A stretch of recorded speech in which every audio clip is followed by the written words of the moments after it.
Welcome to the Vault XL. Happy Sunday to the viewing audience. Thank you for your time. Uh, the story pertaining to Natalia Grace has come to many platforms. Different networks are airing their own rendition of this bizarre story of what is to believe at that time when she was living with a certain family, the Barnetts. She was believed to be a child, suspected to be an adult. Paperwork issued by a judge to put her as an adult. You're entitled to your beliefs. So what is the truth? Who's telling the truth? The Barnetts, Natalia, neighbors in the neighborhood. You're going to hear different people give their opinion pertaining to their interaction with her and what they heard about her. But she has been legalized through the courts a few years back as an adult, believed to be 33 years of age. I do not know the truth. No verification of who she really is. We'll bring you commentary after this audio plays pertaining to a woman who claims she is the mother. But all in all, they're saying it's not verified. I don't know. Each day I will play an episode pertaining to this story. Fubo TV, Hulu, YouTube are the avenues in which you can watch this commentary, and also ID Max. Thank you for your time. You're listening to the Vault XL. If you'd like to donate to this network, $ Big Angie, 129 Cash App, stickers and chats are welcome during the live stream.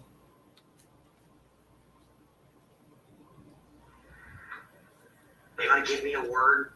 You want to have me give you one word that describes Natalia to me? Enigma.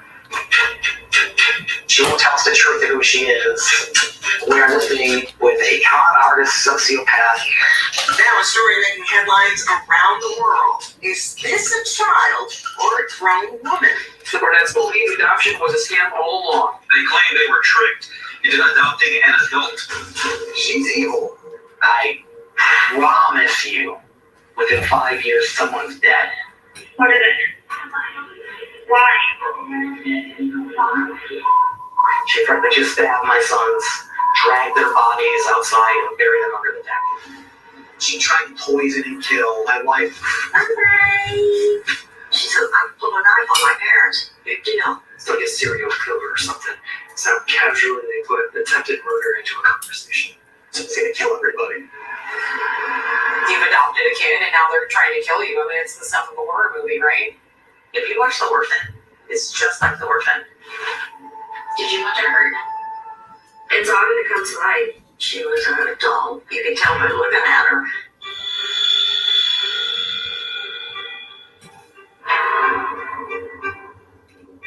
Natalia was a victim. The Barnetts are the predators. They just literally left her to the wolves. You don't know that there's 100% one villain here. Christine basically said that Natalia screwed their lives. Regardless of her age, she was left feeling abandoned and neglected, alone. Natalia was a child. I know that for sure because I'm a little person.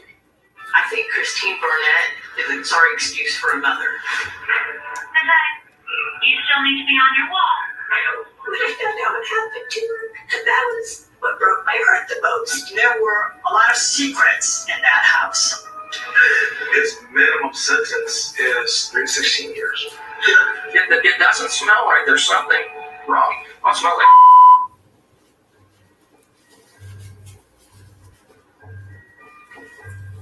Do you know the difference between the truth and a lie? I didn't at the time, no. I was just listening to what Christine told me to tell them. You just don't know the true Barnetts. There was domestic violence.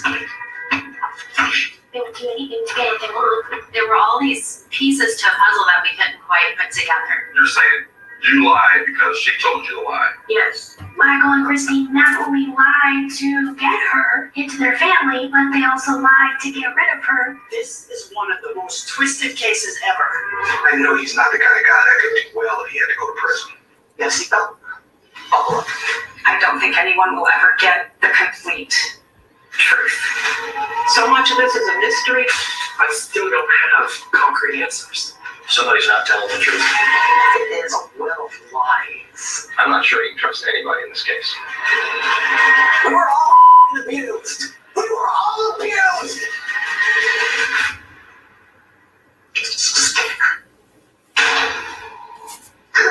This will never stop.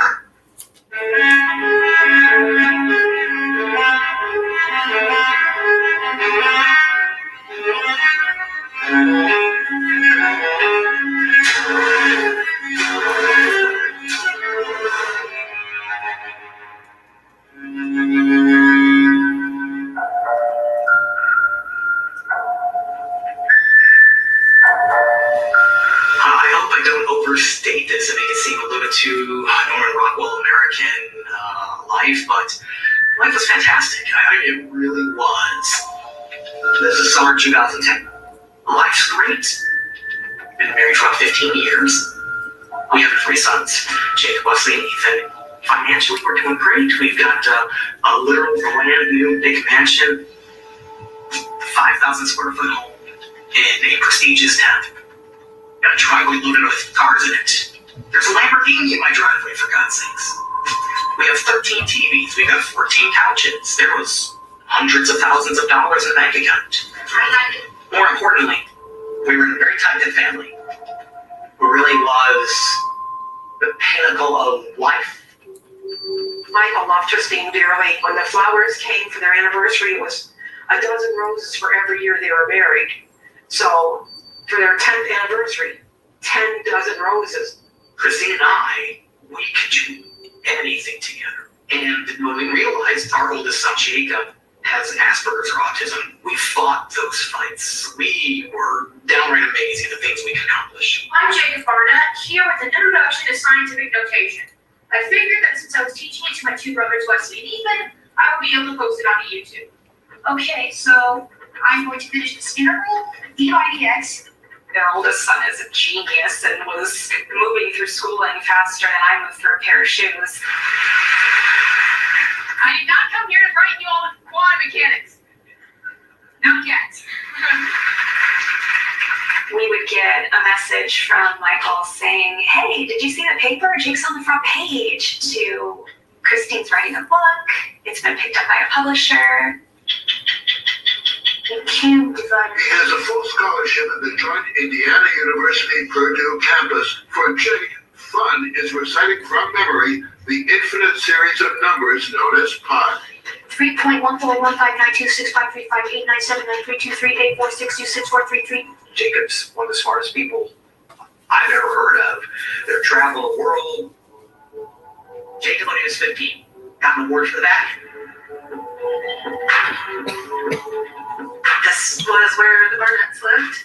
The garage was where Christine Barnett had her daycare. They were all special needs kids. The Barnett family opened up a foundation, a place where parents and kids with autism could go be with other parents and kids with autism and feel normal. We were proud of them, and they just seemed so happy together. The Barnetts had the picture-perfect life, it seemed. So we went from early 2010. We're blessed with many things. By the time 2014 came around, I have 37 cents in my bank account. I have no wife. I have no children. I have no home. I have no job. My possessions at that moment was my car and a backpack of clothing. If Natalia never entered our lives, I never get divorced. Everything on Victoria, they ruined our marriage. They interviewed me 3 times with a detective in a bulletproof vest. What? What are they going to charge me? This was not Westfield PD. This was like you have committed a crime and we're about to lock you out. Christine, I'm telling you that I protected you from that. I'm Christine, listen. Listen to my voice. It'd be very good if you just quit talking. Quit it. We're in deep trouble. We had no idea what we were dealing with. The tensions were so incredibly high. It was a very rough time, especially for the children.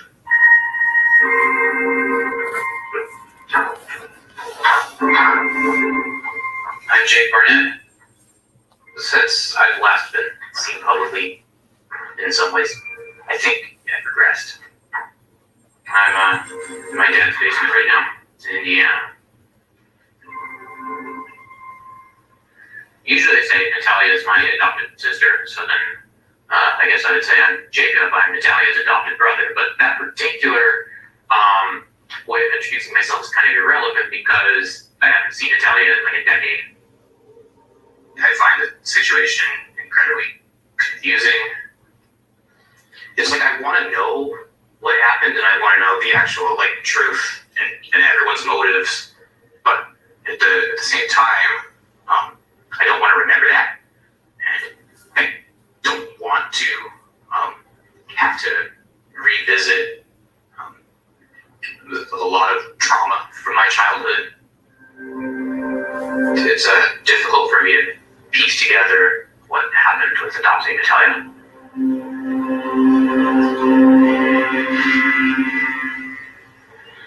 Before Natalia, we've been married for about 15 years. It's easily the best moment in time that our marriage ever had. We were so happy and comfortable that we had gotten to the point that, we started talking about maybe there's room here for somebody else. We were going to adopt a little girl out of Haiti named Gilberta. And right before that April, the earthquake hit Haiti, and suddenly our hopes were dashed because Haiti shut down all adoptions out of the country. So we were ready to adopt, but we missed our window. And then I get this phone call out of nowhere from this adoption agency in Florida called Adoption by Shepherd Care. They say, hey, we know you. We've seen your home study. We know that you have a charity for special needs children. You've been doing that for a decade. We think you'd be perfect for this little girl that's going to be coming to us. She's a little person. She has dwarfism. Now, here's the problem. You have 24 hours to decide. If you don't come get her on Monday, she's going directly to foster care. Christina Helps took it as a sign from above. Now we're jumping on a plane flying to Florida. It's exciting. When I found out I was going to have a sister, I was really excited. We had some white t-shirts that we painted on saying, "Welcome home, Natalia."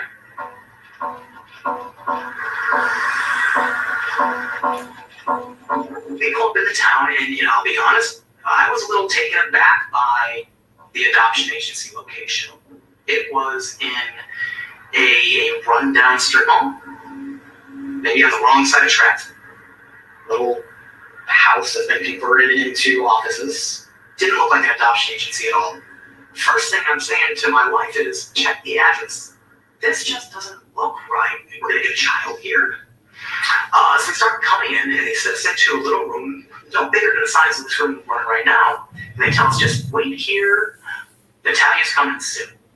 And you've got to understand, with it being a closed adoption, the adoption agency was not willing to share any details of her before we came down. They gave us 2 pictures of her. They gave us a Ukrainian language birth certificate. Birth certificate supported 6. September 4th, 2003. We were all excited about that. My youngest son was 6. He was also born in the summer of 2003. We thought this was going to be a situation where they're going to grow and develop and be twins. We're in there for about an hour by ourselves. We sign paperwork pretty quick. Sign here, sign here, sign here. We hear the front door open. That's got to be her. So we start peeking through the keyhole. There's a little itty keyhole, solid door, and we're looking. Like, oh, can I see her? I was really excited for her to come home. About 20-30 minutes go by, and we can see the door open, and we can see the other family leave. Because she was adopted before. This is her family that adopted her the first time. Natalia's left behind. They had flown in, dropped her off, flew out. We never spoke to them, and we are just thinking, how dare these other people give up on her? And we've been worried for the last couple of days, worried sick, that our new daughter's not going to like us. And the next thing you know, door opens. Natalia's right there. She comes running in. She has this big smile on her face. She's happy as can be. And she's shouting, "Mommy, Daddy, Mommy, Daddy, Mommy, Daddy." We're overcome with joy and emotion. Oh my gosh, that day in and of itself, without context, is one of the 5 greatest days of my life. She was very small. She had long, curly brown hair. She had brown eyes and pronounced cheeks that really stood out when she smiled. I remember the way that her hands are jointed is not the same as ours because of her dwarfism. Like her finger is like sort of bent in a bit, like this. But I was overjoyed the day that I met her. The fun times I can remember with Natalia are pretty much from that first week where we were in Florida. We went with Natalia to Disney World. We were all excited to have her in the family, and Natalia seemed happy to join our family. If I was a little girl needing to be adopted and they came for me, heck yeah, jackpot. So we get to the hotel that night, and Christine's going to give our brand new daughter a bath. And I hear a shout from the bathroom.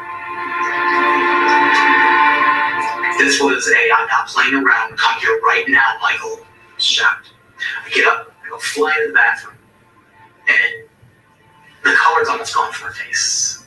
It's almost like she's seen a ghost. She's truly frightened, and she just doesn't know what she's seeing, what's going on. She's just, Michael, look down. And Natalia had full pubic hair. And I don't know what to think.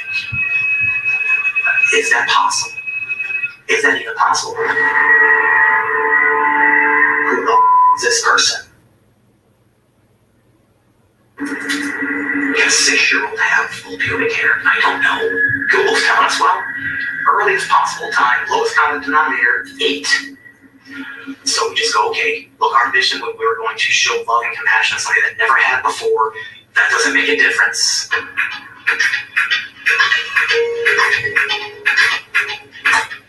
I'm Kathy Barnett. I'm Michael Barnett's mother. I found out that Natalia was coming. I was so excited to treat this child special. When they brought her home, they had a very large party to welcome her. She was dressed up in a dress. She had beautiful curly dark hair. And Michael was euphoric that day. It was almost as euphoric as the day Jacob was born and Michael came out of the delivery room. He was a happy man. You want that? Here you go. Go sit and chew. Go show him. My name's Kimberly Franklin. I am Michael Barnett's little sister. When I first met Natalia, I was, totally prepared. I knew that she was a little person. And what really struck me, though, was that she almost looked like one of us. She had the dark hair. And she really looked like she could have been my brother's daughter.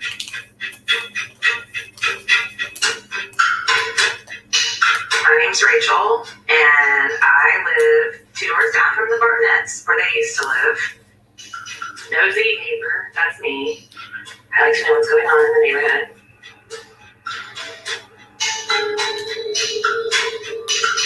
We were friends with Michael and Christine.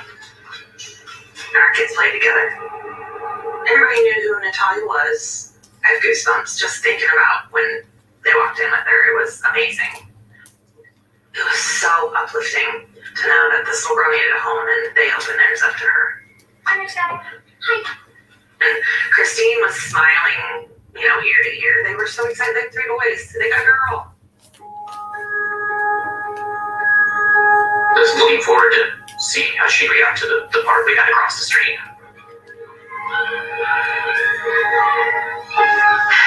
Here's their yearbook. So there's Ethan, and there's Grace. Natalia came to our house a lot to play with my daughter Grace because they were both 6th, first grade. Here's Natalia. It's crazy. She's so cute in that picture. She looks like a sweet little girl. Once we got back to Indiana, at first there was an acceptance of the situation with Natalia and the pubic hair. All that mattered was there's a little girl that needs love, that needs a home. But eventually we had a lot of escalation going on in the first few months that we had her. There was a day I came home from work. Christine's got a pair of Natalia's underwear. Christine asked Natalia to tell me what's going on. Natalia, so they asked how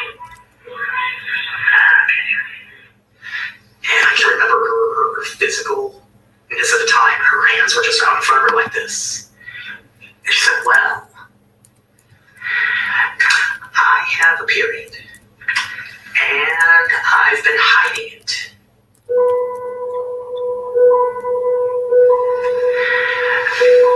And I just don't know what's going on right now. Chris found some socks that she had used in her underwear and threw them out the window. Chris was just mortified. She said, "This isn't normal. What have I got myself into?" And so I said, "You need to start finding out how old she is." I heard she had pubic hair when they first got her, and that they found like period underwear hidden in her room. So that would be the thing that, as you know, not a doctor, as a layman, I'd be like, yeah, that's definitely not a 6-year-old. Santa. After we first got Natalia, and we started taking her to doctors, within 2 months of getting her, Natalia needed foot surgery because of her condition. Natalia has a very rare form of dwarfism, spondyloepiphyseal dysplasia. There's only about 3,400 people like that on this planet, we were explained by doctors. It just so happened, miraculously, that a doctor knew another 6-year-old girl with a spondyloepiphyseal dysplasia living in Indiana. We were stunned. We're going to have her interact with somebody just like her. How great is that? The other girl comes in. And for lack of a better term, Natalia is gigantic compared to this other girl. Their cranial structures are different. Natalia, she's got the full forehead of an adult. She's got defined cheekbones as an adult. The other girl, her head is not developed at all. There's no way anybody could look at this picture and say those two are the same age. So when Natalia sees this person that should be close to the mirror image of her and realizes we see it, suddenly she fills her cheeks with air, blows them out a little bit so the definition of her cheekbones disappears. So that starts to happen. We literally see her head change. Oh, Lord. Now, this is a bit dramatic. It's like, you got me.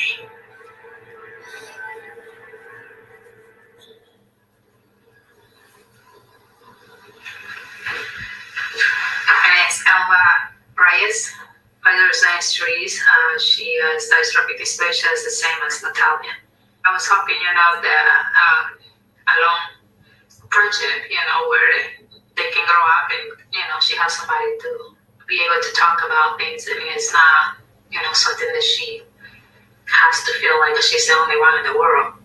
But later on, when we met for the play date, immediately Natalia looks physical. It's really well developed. My first impression, like, your face doesn't look like a little cat. Can't really say an adult, but at least a teenager. And I was like, huh.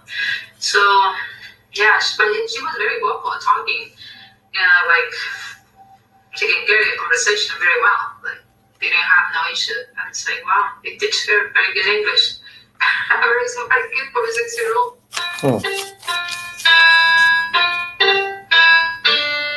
I am Therese, and I'm 14 years old. I was 6 years old when I met Natalia. It's pretty rare to see someone who has a disability like me, and I wanted to be friends.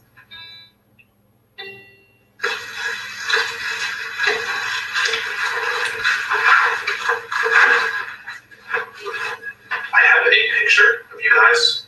If I could show it to you and just let me know what you think. Definitely, I don't think she looked the same age as me. I don't think I had that baby look to my face, and as she kind of gave me like an older kind of face look to it, but yeah. And looking at that, do you think Natalia looks as old as you do now? I think she definitely looks like she's at least 18, 20-ish. It definitely looks weird to think about. I was playing with actually an adult, not a kid my age that I would feel comfortable with. If you picked her age, I feel like that's weird to think that I was around someone who did that. She's not 6. we were dealing with. To them, it would have looked like they brought their little girl to a playdate with a grown-up. And they never reached back out again.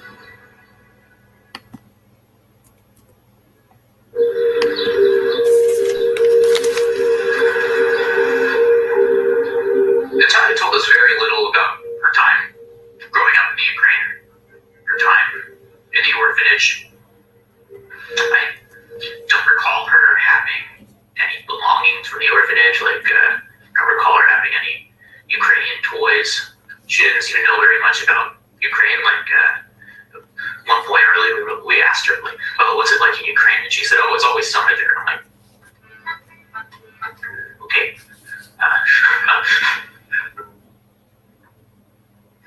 Natalia, you want to tell us something? I forget the part that you guys never hear. You forget what we never hear? Yeah, heard. It's okay. It's all right.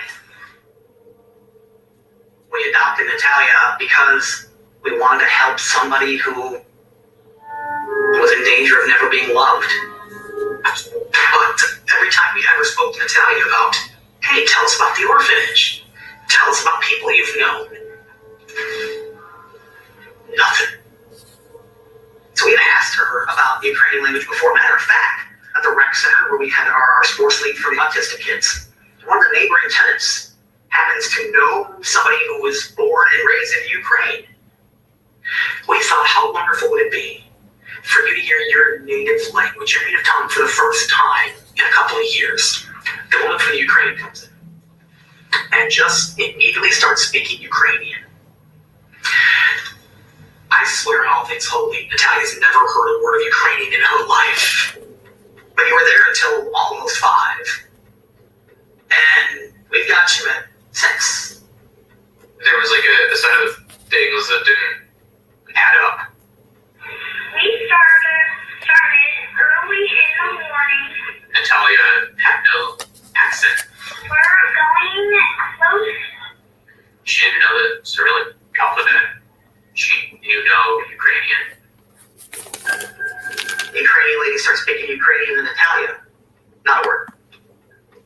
I think she knew if she spoke immediately, that we put 2 and 2 together and here, there's no accent. She doesn't know this. Didn't speak a word for 4 days. It's almost like the jig is up. The little playful kid face goes away. And now we've got... We don't know who she is. We don't know where she's really from. For all I know, she had been living in Ukraine for 20 years and found a way out. For all I know, she's an American citizen and somehow got this to happen. I truly don't know. Okay, so you told me some things that were not true. The dynamic between Natalia and the rest of the family seemed to shift pretty early. There was a lack of trust. So that, compounded. So you lie to us. So that's what you're going to be in the most trouble for. You don't lie. Natalia did have behavioral issues, which certainly the adoption process it must be traumatic. I mean, abandonment issues are a thing, and Natalia was abandoned multiple times. She was with another family in America before she came with us.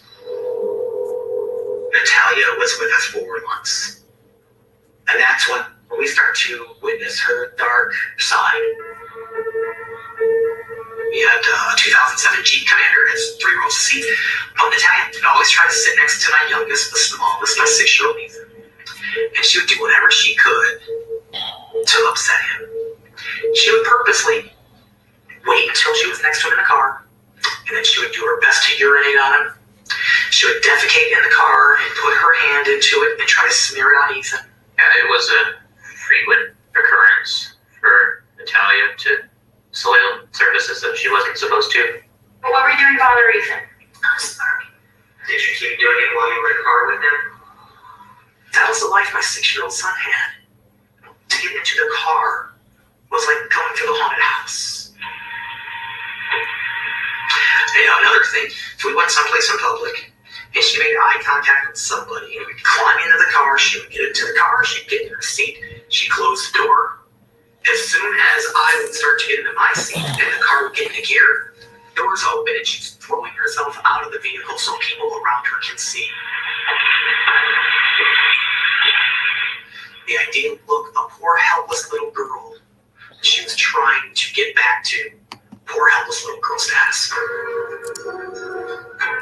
She was doing as many things as possible to cause hurt or harm or mental distress to the entire family. She's been with us for about 5 or 6 months at this point. At this time, my boys are 6, 9, and 11. Natalia would find things that were important to them, like a Hot Wheel car. She'd hide them. She'd wait till they crossed the street. She would throw them into the street and make sure the boys saw it. She was baiting my kids to run into traffic so they get run over. I can't put into words the everyday abject horror that we had to go through and live with. And there certainly was like a lot of fear. Like, what if Natalia actually harms one of us? A couple of weeks after that, I came home from work. She had been taking knives out of the kitchen and hiding them in her room, under her bed. I go upstairs. Christine has the knife. It was a big butcher knife. Natalia was hoarding knives in her room, had like intentions to attack us. I asked Natalia, did you have this under your bed? Yes. What were you going to do with it? I'm going to kill you in your sleep.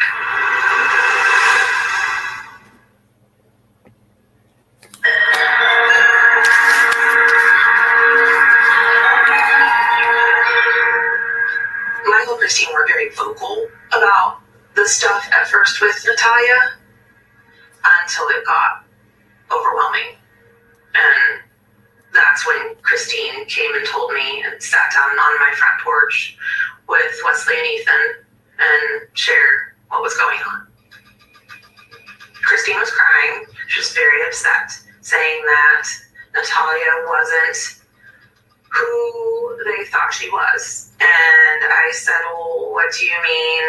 And she said, knives. She had knives in her room. The boys were like, yeah, this is really happening, yeah. Natalia's really doing that. This is the time when I backed away from them because I was just in so much shock from hearing this story. I went to Grace and said, you know what, we need to find some new friends to play with because I don't have anything to do with that little girl. I don't have anything to do with her. She wasn't welcome in our house. I don't want to try to kill my daughter or me.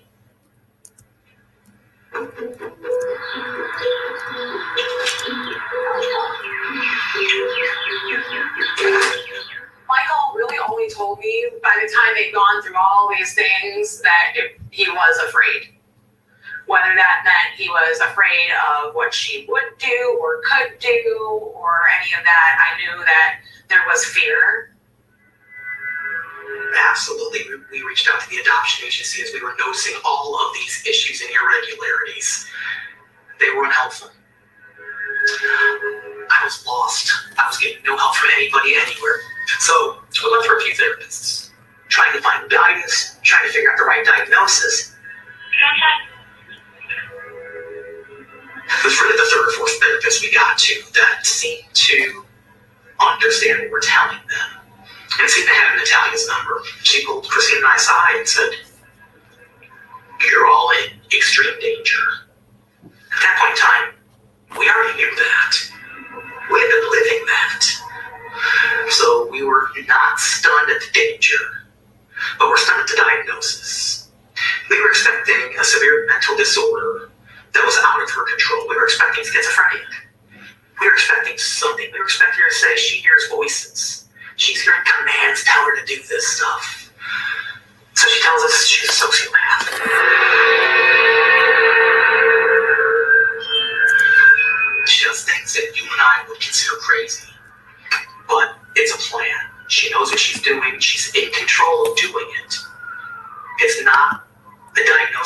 out of control and she can really be helped. She's a sociopath.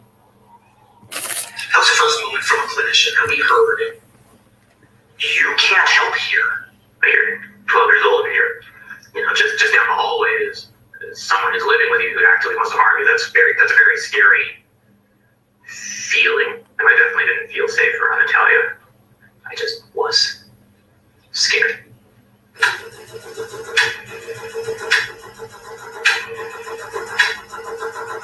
There was one night, about 2 o'clock in the morning, we hear noise.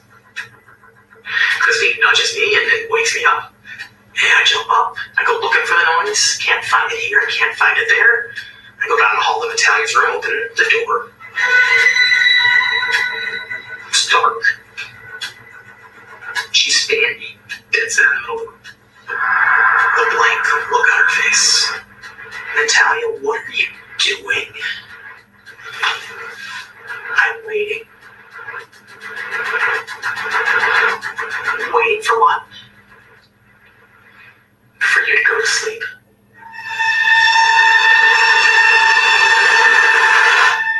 It was absolutely shocking to hear that an adopted child was threatening the lives of her siblings and her parents. I mean, it's really disturbing to hear. One night, sleep in bed. Everything's fine, hear a little noise. I open my eyes, and Natalia is standing at the foot of the bed with a knife in her hand. What's going on? How much danger are we really in here? Was I about to die? Was Christine about to die? Were my kids about to die? I open my eyes, and Natalia is standing at the foot of the bed with a knife in her hand. No idea what she's thinking. No idea what's going through her head. I'm frozen. Natalia, what are you doing? Nothing. Why are you in here? I don't know. There's just this blank look. There's no emotion. There's no feeling going through her. It's just this blankness. I don't know what I'm doing here. Natalia, put that down right now. And she did. Natalia, go to your room right now. And she did. But obviously I sat outside her door for the rest of the night to make sure she didn't come out, she didn't emerge, something didn't happen.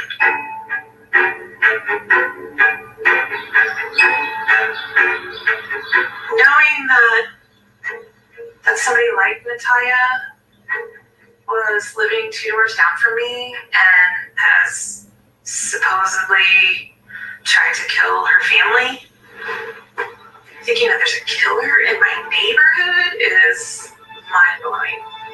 Just mind-blowing. You think you know everybody. You've lived here for so long. You don't know everybody. You don't know anybody. You don't know anything. But it's scary. It's very scary. So we start going through lots of therapy. It was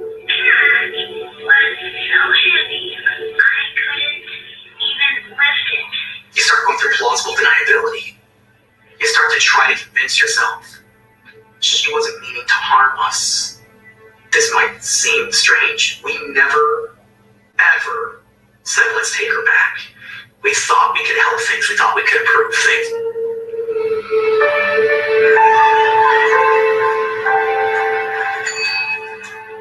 I wake up one morning and Natalia is suddenly in happy, I want to be part of the family mode again. And she asks Christine, is there anything I can do to help?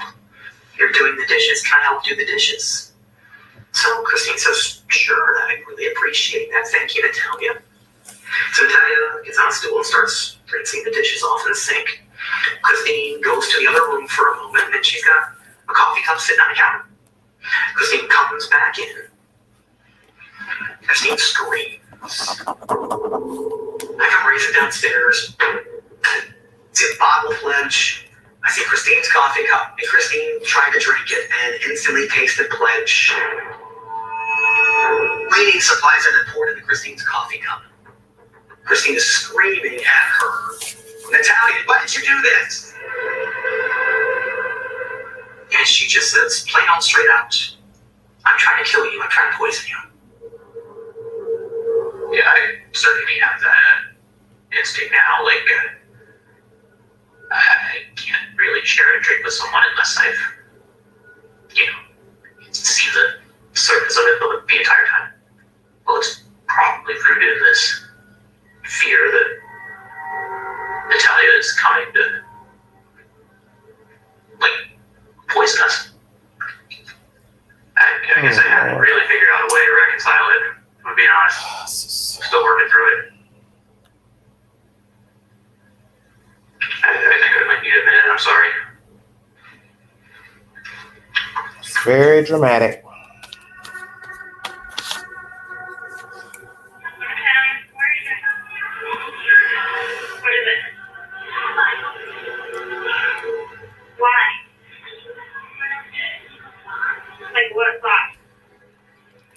Let me rewind this. She's reading the Bible. I'm trying to hear what she's asking her why she's reading it. Hold on 1 second, everybody. I'm going to have to pause it. It's just... I think I might need a minute, I'm sorry.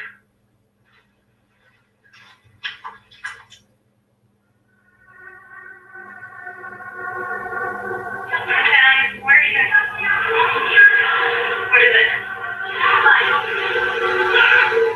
Why?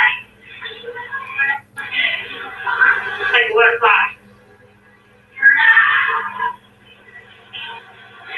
Well, what happens when you have them? Hold on. She's asking about reading the Bible. She says to get rid of evil thoughts. They're moving the screen so fast I can't read the thing they're saying. She says, I'm reading the Bible. Why? To get rid of these evil thoughts. Like what thought? Hurting people. Wow. Well, what happens when you have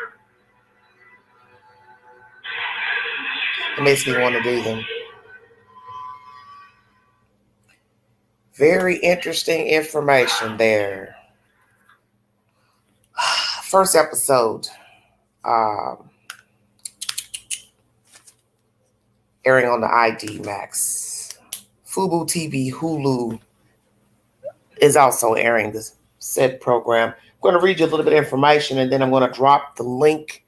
Feel free to hit the link to give your opinion pertaining to this episode. Know that things that were said in this commentary have been refuted by Natalia via the Dr. Phil show that aired a few years ago. And Natalia will be giving her version of the events to the ID network. They will have a documentary with her speaking. At first, we got information she wasn't going to speak. Christine wasn't going to speak, but I got information I read today that she will be giving her version of the events and the allegations against her. Naturally, I will give my opinion pertaining to this episode.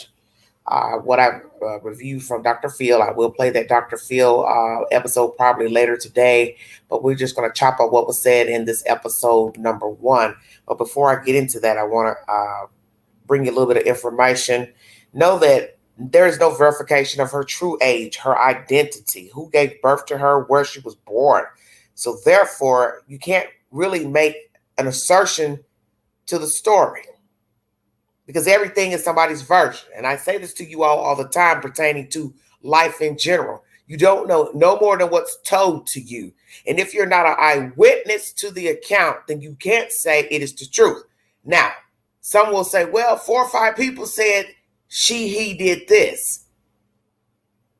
But what does that mean? Especially when it comes to children. Because let's be truthful. Children are passed along from place to place. And the first thing you've heard about most children who are placed in foster care, he was a problem, he was a problem, she was a problem, she was a problem. Maybe. Or was it that you were the problem? You had a child that you couldn't contain, or you had a lifestyle that maybe the child wasn't accustomed to. And maybe you asked the child to do some things, they did it, and you didn't find it to your satisfaction. Now you want to get rid of the kid. Because as I've told many people, if you've never been a foster child, you can't speak on anything. You can't, because you've never lived that life. Until you've been a foster child, You can't speak on what happens in a house and how many times they went from house to house, assuming that the child is the problem. A lot of the children are not the problem. It's the house that they're in. And you have to remember, they're taking ways from another house to a new house. And that's something that people don't seem to understand, because if you've been accustomed to growing up in one house your entire life, that's all you know.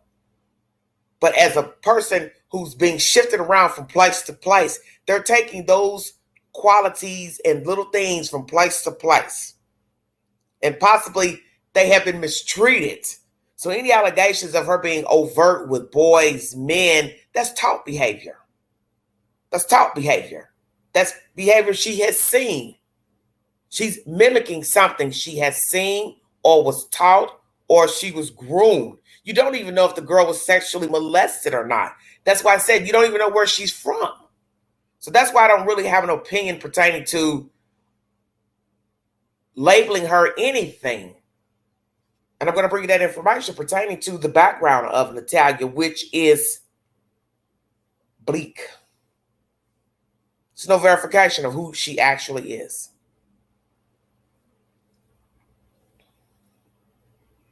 Thank you for your time.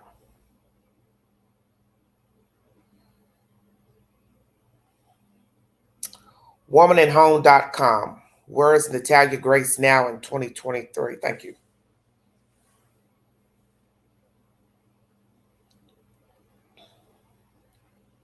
As the curious case of Natalia Grace gains popularity, people are wondering what she's up to now.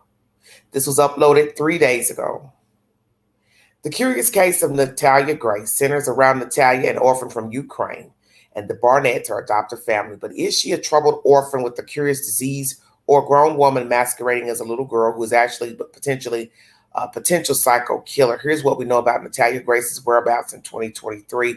Presented by ID and Discovery Plus, The Curious Case of Natalia Grace is now available to stream, and this bone-chilling story will have you gripped from the start. The 3-night streaming series kicked off Monday, May 29, 2023, with each episode airing on sequential nights. So by now, the whole series will be available to stream on Fubo TV as well as Hulu if you have a premium subscription. Since the docuseries aired, however, the question on everyone's mind is what Natalia is up to now and how old is she really? In 2019, Natalia Grace spoke with Dr. Phil in an all-encompassing interview after the Barnett family had charges pressed against them for neglecting Natalia after some allegedly disturbing things happened in their home. For example, the Barnetts reported there was a point when Natalia had started throwing herself out of the car, attempting to poison the mom with bleach, placing clear thumbtacks on the stairs, and then standing at the foot of the parents' bed with a knife. And although although her birth certificate at the time of adoption said she was 6, they believed her to actually be older. The Barnetts legally requested an age change for Natalia in 2012 when her birth certificate stated that she was 8 years old. Nobody knows quite what age, but she has not grown in 4 years, so the judge came up with his own little formula. Well, you stop growing at 18. If she hasn't grown in 4 years, then she's at least 18 when she entered their lives. And I'm going to add 4 years, Michael Barnett, Natalia's previous adoptive father, says in the documentary. Thus, the judge ruled her to be 22 years old in 2012, which would make her 33 years old now if that were true. However, 4 years ago, during an interview with Dr. Phil, he asked her for the golden question directly. How old are you? 16, Natalia replied at the time. Because Natalia has, I'm not going to try to say this word because it's too big of a word for me to pronounce, this dysplasia congenita, a rare form of dwarfism, and no one is aware of her true birthday, as her birth parents have not been identified. There is no way to truly tell what Natalia's age is. She legally is 33 years old and is seemingly alive and still living in Indiana. In 2013, Michael, Christine, and their sons moved to Canada and left Natalia in America, where they placed her in a rental apartment in Lafayette, Indiana. They paid her rent for a few months and left her with food stamps. Michael and Christine Barnett were then charged in September of 2019 with several counts of neglect. Michael specifically was charged with neglect of a dependent causing bodily injury, neglect of a dependent causing serious bodily injury, and conspiracy to neglect a dependent. During the trial, it was said that even if Natalia had been an adult at the time, she was abandoned by the Barnetts. She was dependent on the parents because of her dwarfism. However, all counts against Michael were dismissed in February 22, and Christine's charges were dropped March 2023. The couple is now divorced, according to Insider, and with Michael even going as far, to say that Christine is the epitome of evil in the series. Although Natalia reportedly attempted to harm her family members and even directly threatened to kill them, says the Barnetts, there is no evidence that Natalia has ever actually killed anyone. Madeline Maruna is the author of this commentary, womanandhome.com. Thank you all so much for joining me. The next article is pertaining to the biological parent of this young lady. Ladbible.com is the source. Number 2.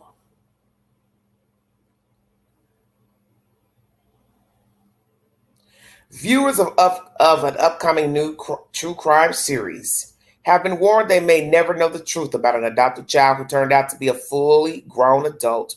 We are, of course, talking about the infamous docuseries, The Curious Case of Natalia Grace, which explores the mind-blowing story of Natalia Grace, a 22-year-old who posed as an adoptive 6-year-old Ukrainian orphan. Natalia has a form of dwarfism, with her case being compared to the movie Orphan, which sees a fully grown adult with shunted growth pretend to be a child in order to infiltrate a family. Natalia went on to be adopted by Michael and his wife Christine in 2010 in the U.S. They went on to claim, however, that she threatened to stab their children while living with them in Lafayette, Indiana, and also tried to poison and kill Christine. Michael said, "One night I opened my eyes and Natalia is standing at the foot of the bed with a knife in her hand." Christine also claimed Natalia was already getting periods and had adult teeth, while medical tests looked at Natalia's bone density indicated she was much older than the family initially thought. After these shocking incidents, the family then began to grow doubtful of her identity and suspected that she was actually an adult illegally posing as a child. Despite this evidence, the couple were eventually charged with neglect of a dependent after taking off to Canada and leaving Natalia to fend for herself, but not neglect of a child due to the court order age change. Natalia has since moved on with a new adoptive family. And once again, it's just repeating what I've already read. He was found not guilty of 3 counts of neglect, Mr. Michael, and conspiracy to commit neglect of a dependent, while the charges against Christina were dropped in March. Now, ahead of the docuseries being released next week, attorney Beth Karras joined TMZ Live to speak about the first episode of The Curious Case of Natalia Grace. On being asked if the family went back to Ukraine and tried to find birth records or parents, Karras said they went to court with an emergency petition and an affidavit from a doctor who had been treating her for the past few years, who said that he did not notice any growth and there was no growth in 4 years. She was supposedly 8 at the time, so he said, well, you stop growing when you're 18. If she hasn't had any bone growth in 4 years, then she's at least 22. And with a stroke of a pen, he went from age 8 to 22 for Natalia, so she theoretically became somebody who could vote, drink, and drive. Karras further gave her opinion on being asked how a 6-year-old child posed as a 22-year-old woman can actually pull off something so deadly. There are people who observed her who lived near her because she had 2 different apartments, and they come down on a different side whether or not she's an adult or a child. They observed her riding a bicycle with another child. They also observed her acting out and coming out on men sexually, she added. So was she masquerading as a child? I'm not sure. I'm not so sure, because we are the sum total of our life experiences. Exactly. I'm glad that was said. And we don't know what her life experiences were until then, even as a child. Maybe she was sexually abused as a child. Amen. And was acting out because she didn't know any better, quote unquote. Karras added she didn't know her boundaries, but it's very strange because neighbors who had a lot of contact with her, some believe she was an adult and some believe she was a child. And really the viewers are going to make up their own minds, because I really don't know. I lean one way, but I don't know we'll ever know the entire truth here. The first part of The Curious Case of Natalia Grace will be available to watch on Investigation Discovery later this month, which was May 29th, We're now in the month of June. ladbible.com is the source. Let's hear what this doctor has to say pertaining to this information, or this attorney, whoever this person is that wanted to give their opinion. 1 second, everybody. Okay, let's see. Thank you very much.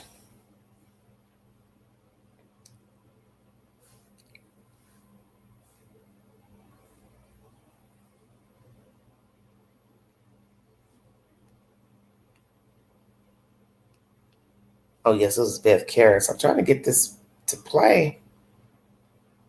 All these articles are the worst with videos. Now I can't get it to play. For some reason, it won't. 1 second, everybody.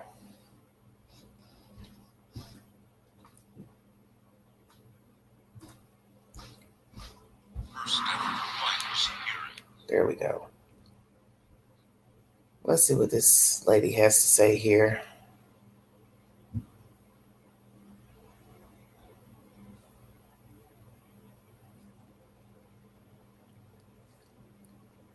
They show 1,000 commercials.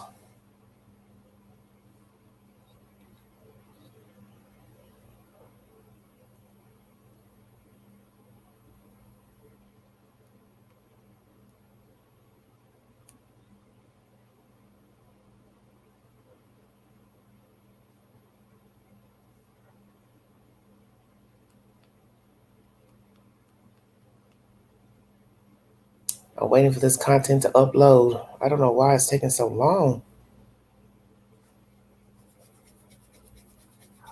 You're gonna get the truth.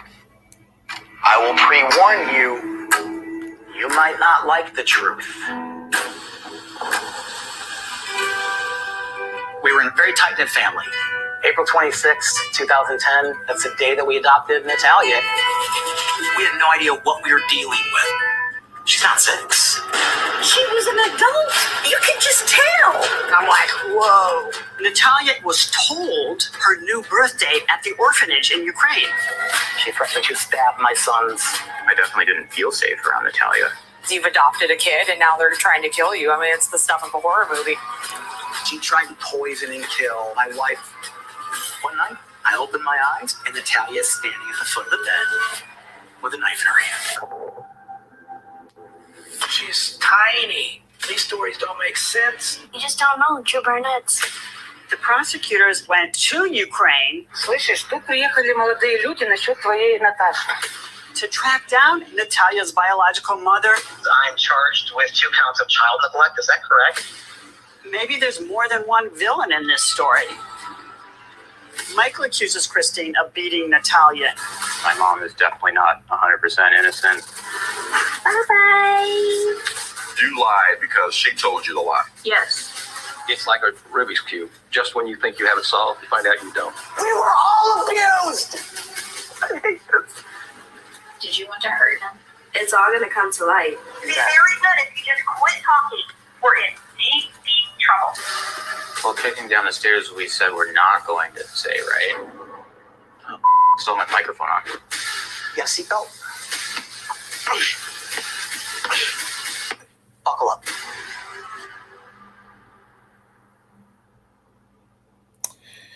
Okay, that was Beth speaking to TMZ about the prosecutors going to the Ukraine. So what did they find? Because if the prosecutors went to the Ukraine, then that means they had to come back with nothing in order to render the decision to put her as a legal adult. This is a very baffling and just interesting story. I meant to play Natalia's commentary for the upcoming documentary where she will be speaking about her truth of her life with the Barnetts. And I hope that she also will speak pertaining to all the places that she has lived, as so we can get a better understanding of what her life has been like. Because in the end, you don't really know where she was born. You don't know if she was born in the Ukraine. You don't know if she was born in America. And I'm going to touch on all that pertaining to her accent, which should be very obvious to most people. What has gone on with Natalia as far as her growing up here in the United States or the Ukraine.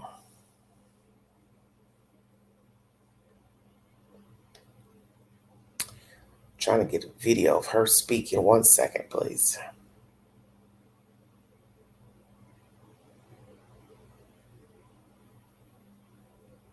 And as they said, a lot of times with foreign adoptions, the ages are not accurate. And that's possibly because maybe the people who are getting the children don't really know that much information. However, they came across acquiring the children. So you don't really know what's the truth. That's why I can't make an assertion of what is and what isn't pertaining to Natalia. I was trying to play her speaking. I don't know why it's not. Let me see. Well, I was going to get, for some reason, I don't know why this.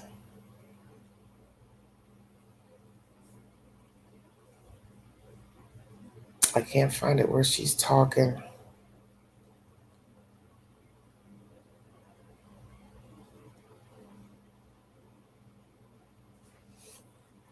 One second, everybody. I'm going to drop the link if you want to give your opinion. But I'm going to read everything off that happened in episode 1. Maybe I'll find it later because for some reason it's not coming up where she's speaking.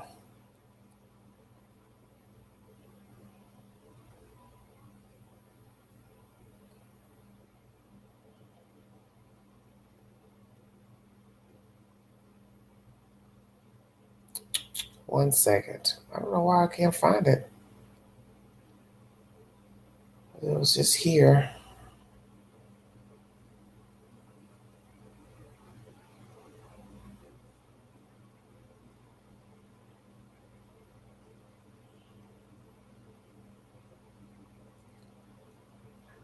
All right, we're going to go over the episode.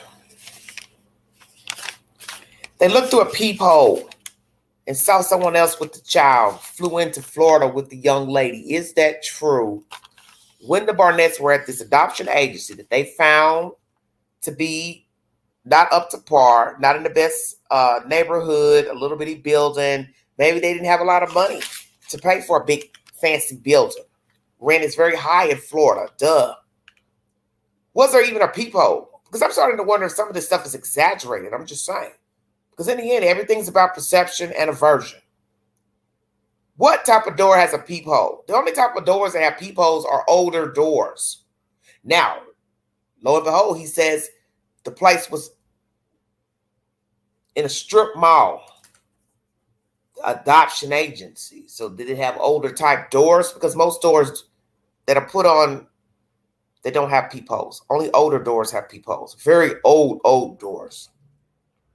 They sat in this room for an hour. They signed paperwork. The family left them. They were appalled that this family left this little girl. She ran to them saying, "Mommy and Daddy, is that true?" I'm trying to understand a child who just left this family running to a new family saying, "Mommy and Daddy." Is it perhaps that the people in the agency told her, "Now, these people have left you here. We found you a new family, a new mommy and daddy." And then when they opened the door, she said this. Is this true? So I don't know what to believe. Did the couple fly in? Or was she already living in Florida? Say, whoa now. The real birth certificate. Where is the girl from, lady?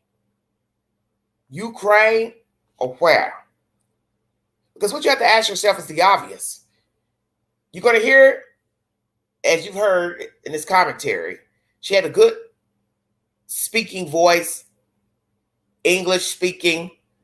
The little girl that came to play with her, they had the same type of dwarfism. Her mom says her English was up to par, well advanced for her age. Well, obviously somebody taught her English. So that's why she wouldn't have an Ukrainian accent if she was brought up in an American household. Stay woke now. If she was brought up in an American household, she's going to have good English. And that's where the problem comes in. You don't know where she's from. You don't have exact birth records to say where she's from. And you have to remember something. How is she going to pretend she's an adult? You already have to be an adult or an older child to pretend to be something. and out on the streets living. You can't just go show up at an adoption agency saying, hey, I'm from the Ukraine, I need a family. So you've got to set the tone of what's logical and illogical. You don't know where she's from. So this girl could have actually been born in the Ukraine. She could have been born in Africa. She could have been born anywhere. She could have been born here in the United States. As time went on, her dwarfism, her issues became overwhelming for this family, that family. My understanding, she was with 2 other families before she even got to them. And you learned that from the Dr. Phil show, that it was Maryland, the last family, if I'm not mistaken, East Coast somewhere. So did that family or a family actually fly her down to Florida, and the Barnetts took her from this agency, and they actually saw a glimpse of a family drop her off? What is the truth? The rush for adopting her. Was it true she'd be going into foster care? So were those parents going to put her in foster care? Why did they turn her over to this agency? And why this agency? Why didn't they contact an agency from up in their area? See, this is why I always tell you all, you have to listen to the information, because a lot of people like to jump to make conclusions about a story. You can't do that because there's no verification in this story. So you can't jump to conclusions. You got to ask yourself, why would a family in Maryland, if indeed they were in Maryland, the family that had her before the Barnetts, fly all the way to Florida to get rid of a kid? If she's causing me problems, I'm not going to spend no money to take her anywhere. Pay attention now. I'll turn her over to the state. Or I would have, ding, ding, ding, found an adoption agency up there. You mean to tell me there are no adoption agencies in Maryland, New Jersey, wherever the hell she came from? I'm going to fly this child. I'm going to spend money to fly this child all the way down. 2 airline tickets round trip to just get rid of a child. I want you to think about that for just a second, because that makes no sense to me. That makes no sense to me. I'm not saying it's not true. I'm just saying it's not making no sense to me. Especially with them rushing to get rid of her, the agency. When they didn't want her, you could have easily called the state. Hey, we can't deal with this kid, blah, blah, blah. Or call an adoption agency. So now you got to ask yourself, where did they get the little girl from? Hello? Stay woke. Where did that family get her from? And then how did she get to that family? Because I'm thinking they are the 3rd family to get her, the 2nd or the 3rd. If we're dealing with somebody that's supposed to be 6, 8, whatever, she still came from somewhere. The paperwork that the Florida agency got, who gave them that paperwork? A Ukrainian agency? That still doesn't make any sense. Because if the family, see, the information is sitting right in front of you all, nobody's paying attention.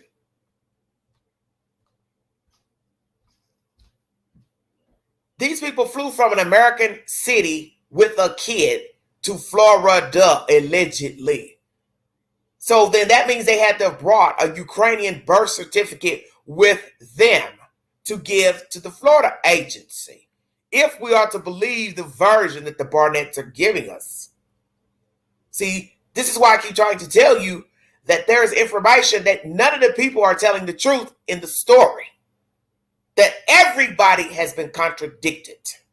So that means there's some BS everywhere. So you don't know to believe Natalia. You don't know to believe the 2 parents, because they are overly exaggerated, Mr. Michael. And his son even seems dramatic.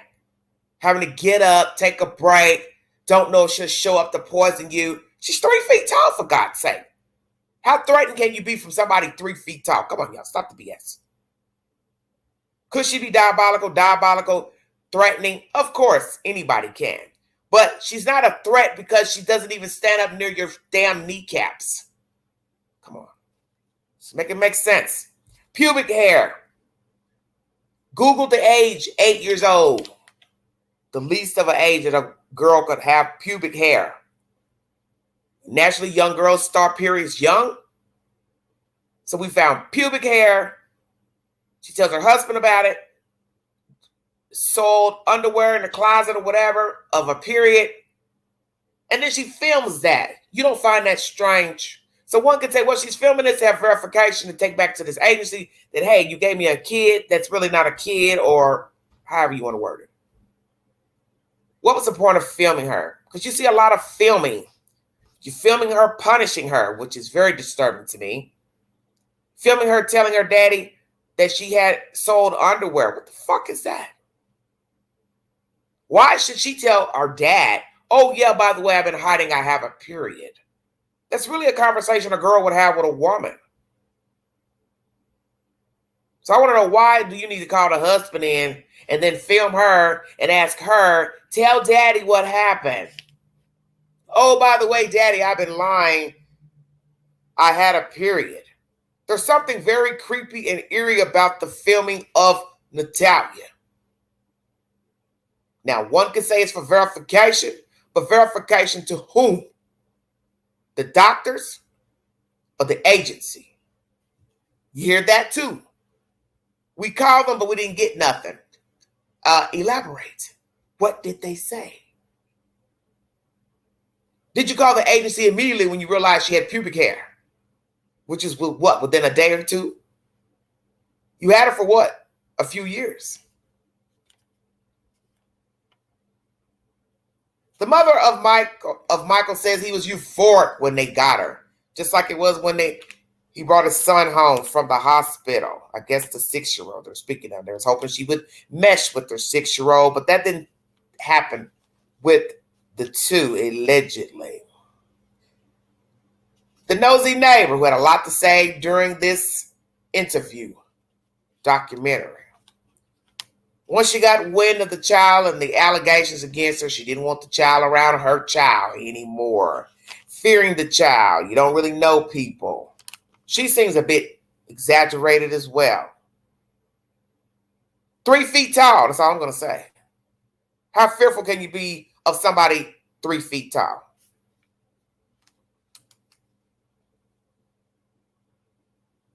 Knives under the bed. Standing at the foot of the bed with a knife. Heard noise one night. She's standing in the room staring off into space. Saying she's waiting for them to go to sleep. And then after that, she's at the foot of the bed with a knife. They bring a child over with the same type of dwarfism to play with her, mesh with her. But the child is much smaller. Now, most of us are regular people, as they call laymen. So we don't really know what a dwarf person should look like, how tall he or she should be, because each one has their own dynamic as being a small person. But naturally, when they compare the two and you see the picture, you then can identify, yes, her face is fuller, heavier, hands bigger, feet bigger than the little one that was supposed to be 6 years old with the same type of dwarfism. So in this instant, you can say, yeah, I see the difference. But then one could argue maybe she grew bigger. I don't know. But doctors check her out later on and say she's fully developed. But of course, when you compare her to the little girl, you can see the difference between the 6-year-old for a dwarf versus this 6-year-old who was much bigger. The fact that he says she changed her facial structure and her head. Now, Michael, you're doing TV stuff right here. How could she change the shape of her head? So basically, you're trying to say what? She was an alien or what? A demon? Just to stop it. Blowing her cheeks up. This is when she realized we knew that she wasn't 6 years old compared to the little girl sitting beside her. The mom of the little girl says her conversation was very apt, well developed, and she looked like, from appearance, a full adult. Very interesting information. Looked like a full adult. Well, conversation. A good conversationist. And that's something that you would notice. My child doesn't speak like this, and she's only 6. This child's talking like she's grown, teenager. And that's what she assessed. The little girl is now an adult, the little girl that they brought over to play with her, and they interview her as well. And you heard her speaking, saying that I look like a baby compared to her. My cheeks, baby face. Natalia looked like she was at least 18 or 20 years of age. She said it was weird to think about the fact that she could have been playing with an adult instead of a child. After that incident, this woman and child never reached out to Natalia and the Barnetts again. You hear the older brother speaking in a basement of his father's house, which I think is very creepy. 22-year-old sleeping in this basement. This was supposed to be what, the child genius, I'm assuming. I didn't get a grip if he was still in college or doing college books or what, because I couldn't really hear at the beginning of this audio what he's really doing with himself. But he said she didn't have any belongings, any UK toys, any knowledge of Ukrainian background, living in Ukraine, and she said it was always summer. Let me explain this for the last time. I believe the child was groomed because in the end she had to come from somebody, which means she came out of the womb of a woman. Where the woman is, I don't know. Foreigner, I don't know. American, I don't know. Where's the father? I don't know.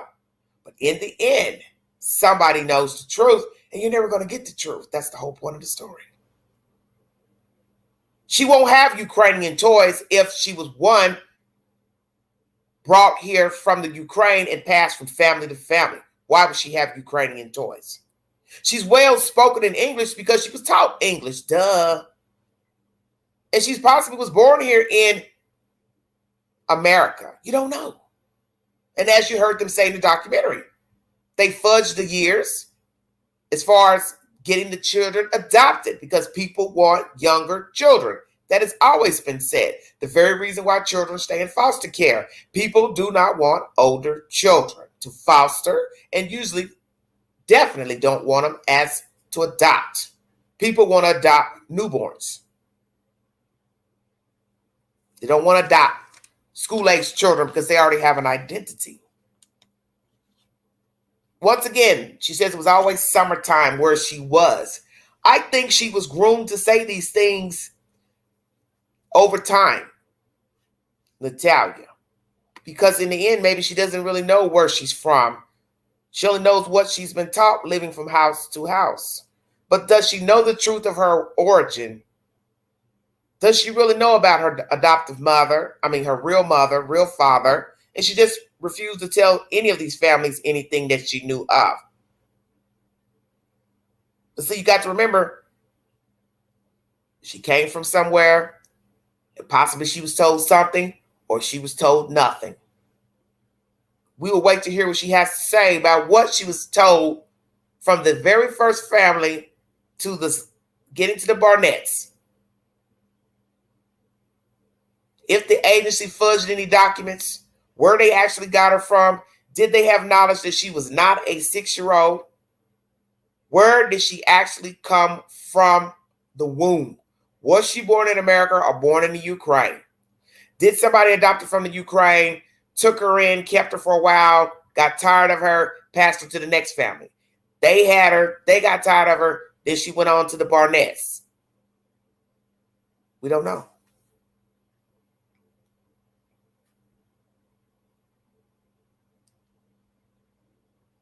She made a comment on the video, Natalia, being filmed once again by Christine.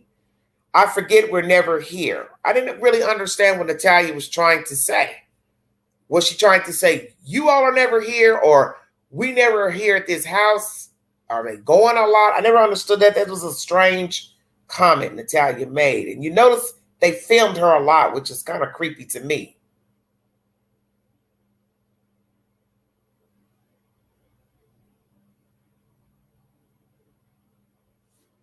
Naturally, they're still asking her personal questions on film. As I said, very strange. 4 days she didn't speak. They feel like that was a ruse because she didn't want them to notice, one, she was well developed in speech and not Ukrainian. But you still have to say she would have known how old she actually was and went along with somebody to lie to say she was younger. This really makes no sense. Once again, why are you filming her? To expose the lies, to show a judge, to show the agency that they've been hoodwinked? What was the reason for all this filming? Now, most people will say, well, they're my children, I can film them because I'm watching them grow, watching their commentary. But a lot of the filming seemed to be, of what we've seen, it was really to put the girl on the spot. That's my perception. Because a lot of the questions were authoritative. Why are you doing this? Why did you say this? And you also hear in this documentary that Christine has been accused by Michael as beating her. Beating the little person. The big brother said she had behavioral issues.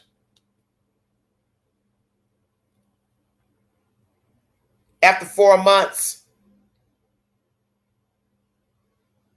they noticed a dark side. You hear another family member said they saw a dark side to the child. She's been accused of putting poop on one of the brothers, the 6-year-old who they thought she was going to mesh with, inside of the car, urinating, defecating. We also hear in another commentary that she smeared it on the window, blah, blah, blah, blah, blah. Is that true? They also filmed her asking her, what did you do in the car? And she said, I farted on him. See, once again, authoritative, accusatory, rather. The videos they're showing are accusatory. So one would have to say, what's the gist of all this filming? But it doesn't seem positive filming. Show me a video where you're congratulating her. Oh, you look pretty today. Oh, you did well in school today. What do you want to do today? The filming that they've shown in this documentary of what I've seen just in episode 1 is accusatory. So you can see they had an issue with the child. Possibly the child had an issue with them. What was the issue?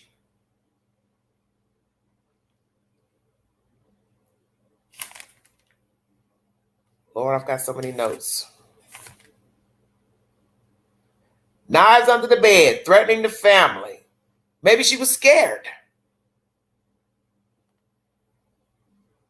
Oh, yes, Jenny. Ulterior motives for filming her. I do believe so. Did she have knives under her bed? Did she tell the father that one night when they heard noise and he went in the room, she was standing there saying, I'm just waiting. And he said, waiting for what? She said, waiting for you to go to bed. And then what? Shortly after, that day, next day, what? She's at the foot of the bed with a knife. Is that true? Took her to a therapist, and the therapist sided with the family. Something was wrong with her. He thought maybe she was schizophrenic, had some issues. So what was the therapist's actual findings of the child? Pledging the coffee. She spit it out. When you watch the Dr. Phil segment, Natalia explains what happened with the pledge and the coffee. No bleach. She said she was spraying off a table and it accidentally got into the coffee, you know, the back spray of it. You got to remember, she's still a little person. Even if her hands are bigger, she's still a little person. And when you watch that Dr. Phil segment, she explains what happened about the pledge and the coffee, that she was trying to spray the table off or something and it accidentally got into the coffee. Do you believe that or not? Entitled to your interpretation.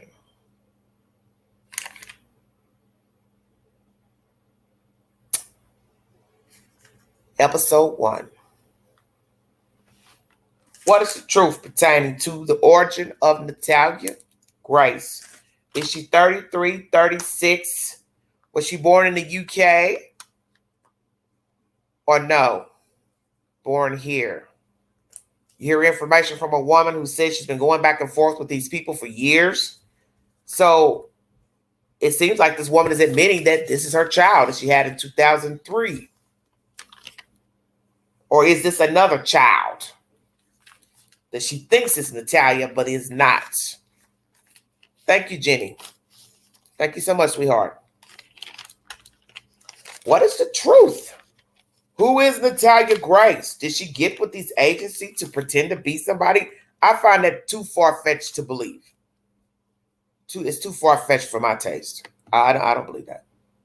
I'm going to drop the link. If you want to give your opinion pertaining to this very interesting story, who she is, how she came to be with all these different families, you can give your opinion. I believe there's more to the story. I believe there's a reason she was passed along from family to family. Possibly it was too much work in taking care of her. And that's how she ended up with the Barnetts.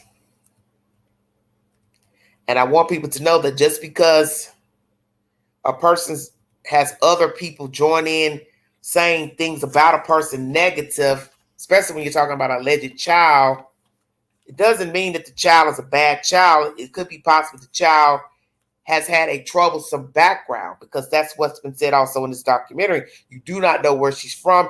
You do not know what she was subjected to. You do not know how she was treated. You don't really know how many families she's gone to. You don't know where she was born, her parents, her genetic makeup. And possibly she was overt with little boys and men. Perhaps she did act and talk sexual, touchy-feely. That would teach you common sense. She was subjected to that type of behavior, whether she was 6 or 14 or 18.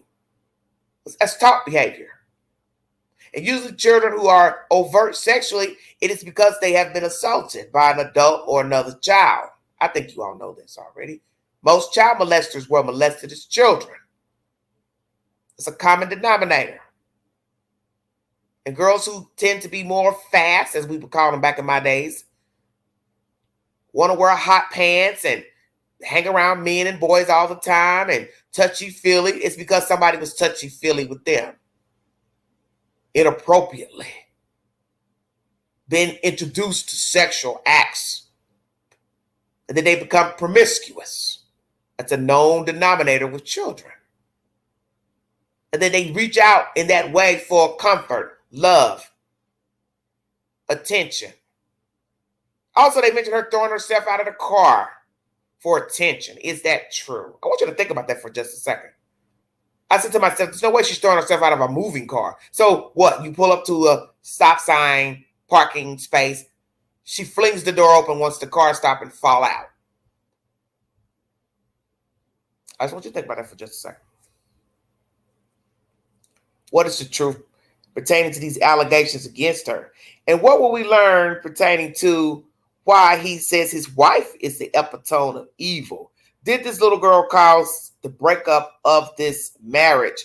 Or there was more going on with this family who were perpetrating themselves to be helpful to children with disabilities? Maybe they were living a lie.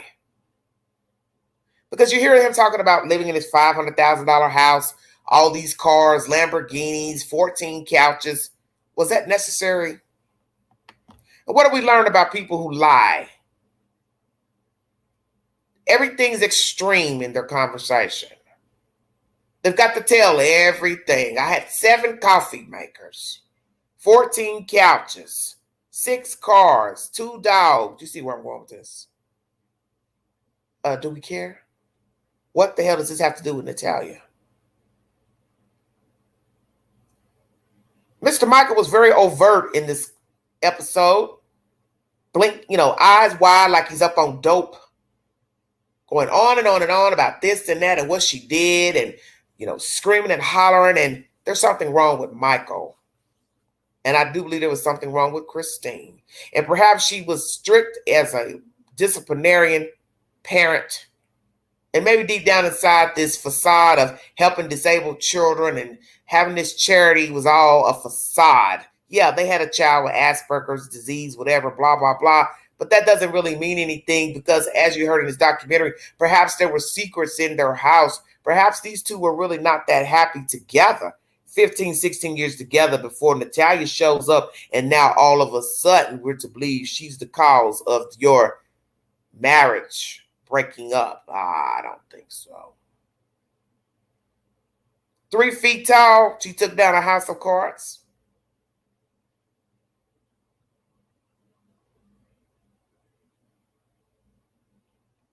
Weigh in. Exactly. Why didn't you film the feces and stuff? Very good point, Jenny. You took the words right out of my mouth. It's amazing how only certain things were not filmed and certain things were. The things that would be evidentiary, you don't have it on film. So why don't you have the bloody underwear film or the underwear that had spots in it? Why didn't you film the car being smeared with fecal matter, urine, showing that she soiled herself? And then she admitted, yeah, I farted in the car, but she didn't say, yeah, I boo-booed on myself. Are they exaggerating to get attention? Could it be that this family was already tainted before Natalia got with them? That once again, a small person has been shifted around from house to house for whatever reason, and she got with the worst of the worst. She got in a house of people who were liars and fraudsters. They were living a lie themselves, and she just so happened to get the brunt of some dysfunctional people. And it's not to say that she didn't have any problems herself, but you know, one thing begets another. Because if you're living a lie and pretending to be something that you're not, and you're portraying yourself in the public that you got it going on, you got a smart kid, blah, blah, blah, blah, blah, and then poof, this kid comes along. Maybe they met their match. The universe was trying to tell everybody, we're going to show you what happens when you brag a lot and you think your SHIT doesn't stink. We're going to bring you a little person into your household, and the truth will be revealed. I have 2 guests coming up, Jenny from out west and Michelle. Hey. Hello, ladies. Hi, Queen. Hello, everybody. Thank you. Hi, Michelle. Hi, how's it going? Good, how are you? Thank you all so much for joining me. What do you all have to, Michelle, I'm going to start with you. What do you have to say about episode number 1? Oh, girl. Where do I even begin? Well, for one, I just think that, Mike is just really adding too much to the father, and, there was issues way before the little girl ever came there, for one. And you know how people, like you said, people love to brag, like I got 14 couches, I got all this money in the bank, and all, I mean, come on. You know and I know. What's the simple of bragging? Come on now. Well, let's start with the beginning. Do you believe she was born in the Ukraine? Well, I mean, we don't absolutely 100% got proof, but I'm just asking you your opinion. I would say yes. Why?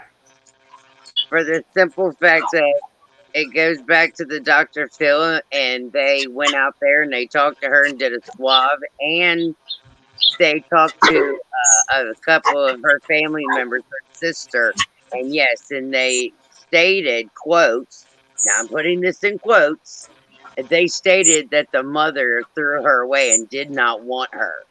So that gave me, what I'm saying, stability that there was proof that she didn't want her. Yeah, but did it come back? Because, I just brought you information just now. They're saying they don't know where she's from. So how could that be from 19, her mother? And this article says prosecutors went out there and they had to found nothing because they changed her age and all that. So I don't understand none of this. Or did they change it because they did meet with the mother? But the article states that don't nobody know where she's from and nothing's been verified. So I don't know what to believe. Okay, because what I've been watching on the HBO Max on #1, the people went out there and it stated that they talked to her sister, and that's where she was born. Yeah, but what I'm saying, baby, talking to somebody and Right, verifying through DNA right. is different. Yes, ma'am. And unless these are just fake people, they're just trying to get on the air and for Yeah, money. that's what people are wanting. We want to see DNA. Yeah. And I'm like, you show me Because that receipts. could be another baby. There could be another small person out there that belongs to that woman, but it's not Natalia. Right. And see, and me being in foster homes and that, people want receipts and they want proof. And I just found out yesterday with me being adopted, check this out. I'm going to have to go to Florida and petition to the courts to get my records unlocked and unsealed now. Even though that I went through the 23andMe just to find my family here. And I think that it's upsetting that since we went through the DNA, through the 23andMe, and I found out that they're my family, how is that fair to me that I have to now get a court order to get my records unsealed and that? Why? Wow. Yeah. Jenny, go ahead. Go ahead.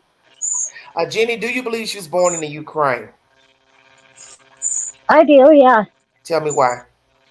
Because they said that, they went to Ukraine and they did a DNA test on the mom, and it was proven that she was the mom. So I believe she's from Ukraine. Okay. So I'm going to finish it all out, episode for episode. Well, let's talk about Michael.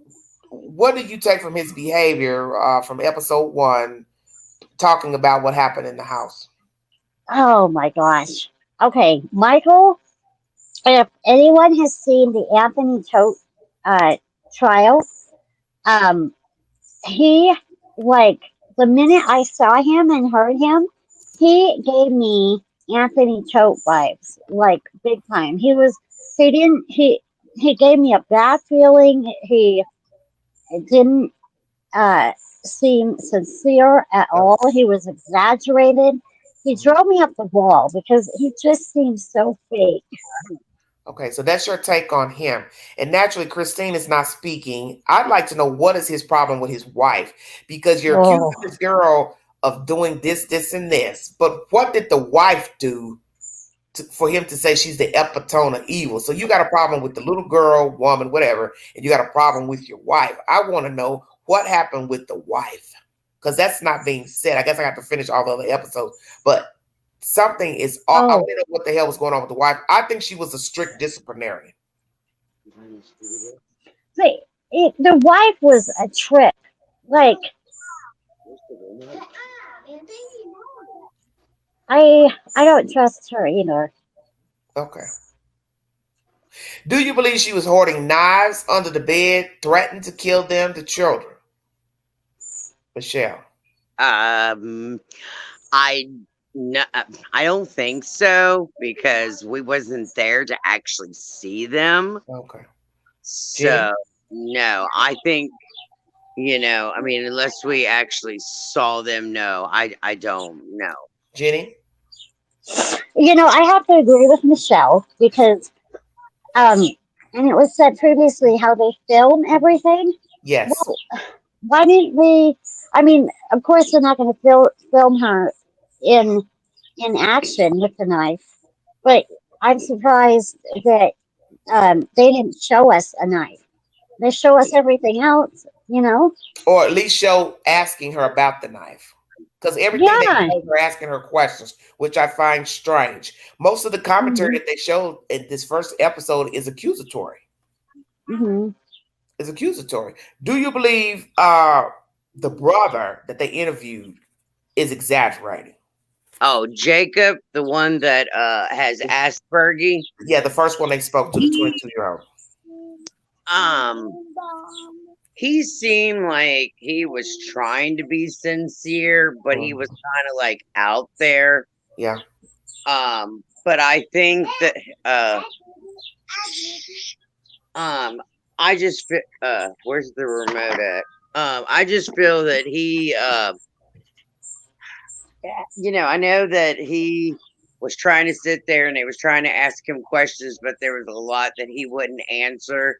And then when he did, he, seemed like he was agitated, overwhelmed, and he just wanted to hurry and get the interview done and over with. And it's like, like, okay, let's get it done, get it over with, and move on to something else. And then, they were still recording him, and then he was talking about something about the stairwell or something being kicked or someone being pushed down the stairs. And I was like, oh my. Okay. Well, I don't think I got to that because I'm only on one right now. Right. I'm going to two, the next one. Jenny, what do you think about the brother who spoke in this commentary I just played? Kind of like following what Michelle said. I think this overwhelmed him, and I think he hadn't had Do you think he's contact. telling the truth?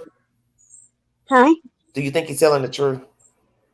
I think he was telling the truth to as much as he felt comfortable with. But I think it was overwhelming, and he didn't want to be there. What do you mean? What do you mean by that? Huh? What do you mean by that? Like being overwhelmed and didn't want to be there. So what are you trying to say? He was coached to doing it?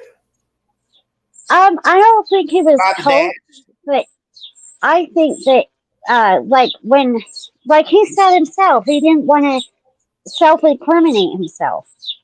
And so he was like really careful with his words.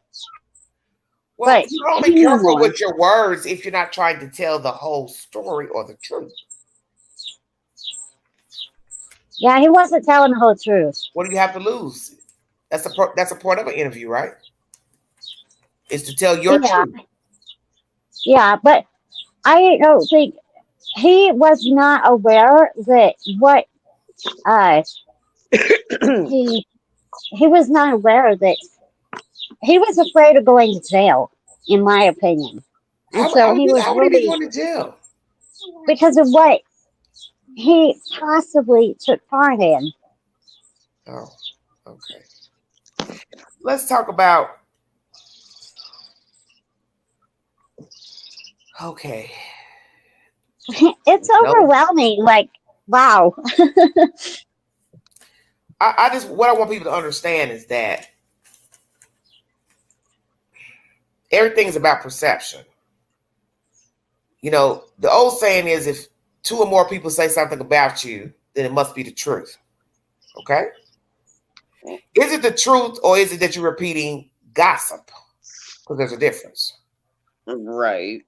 If you have not experienced it with the person, then you're repeating gossip.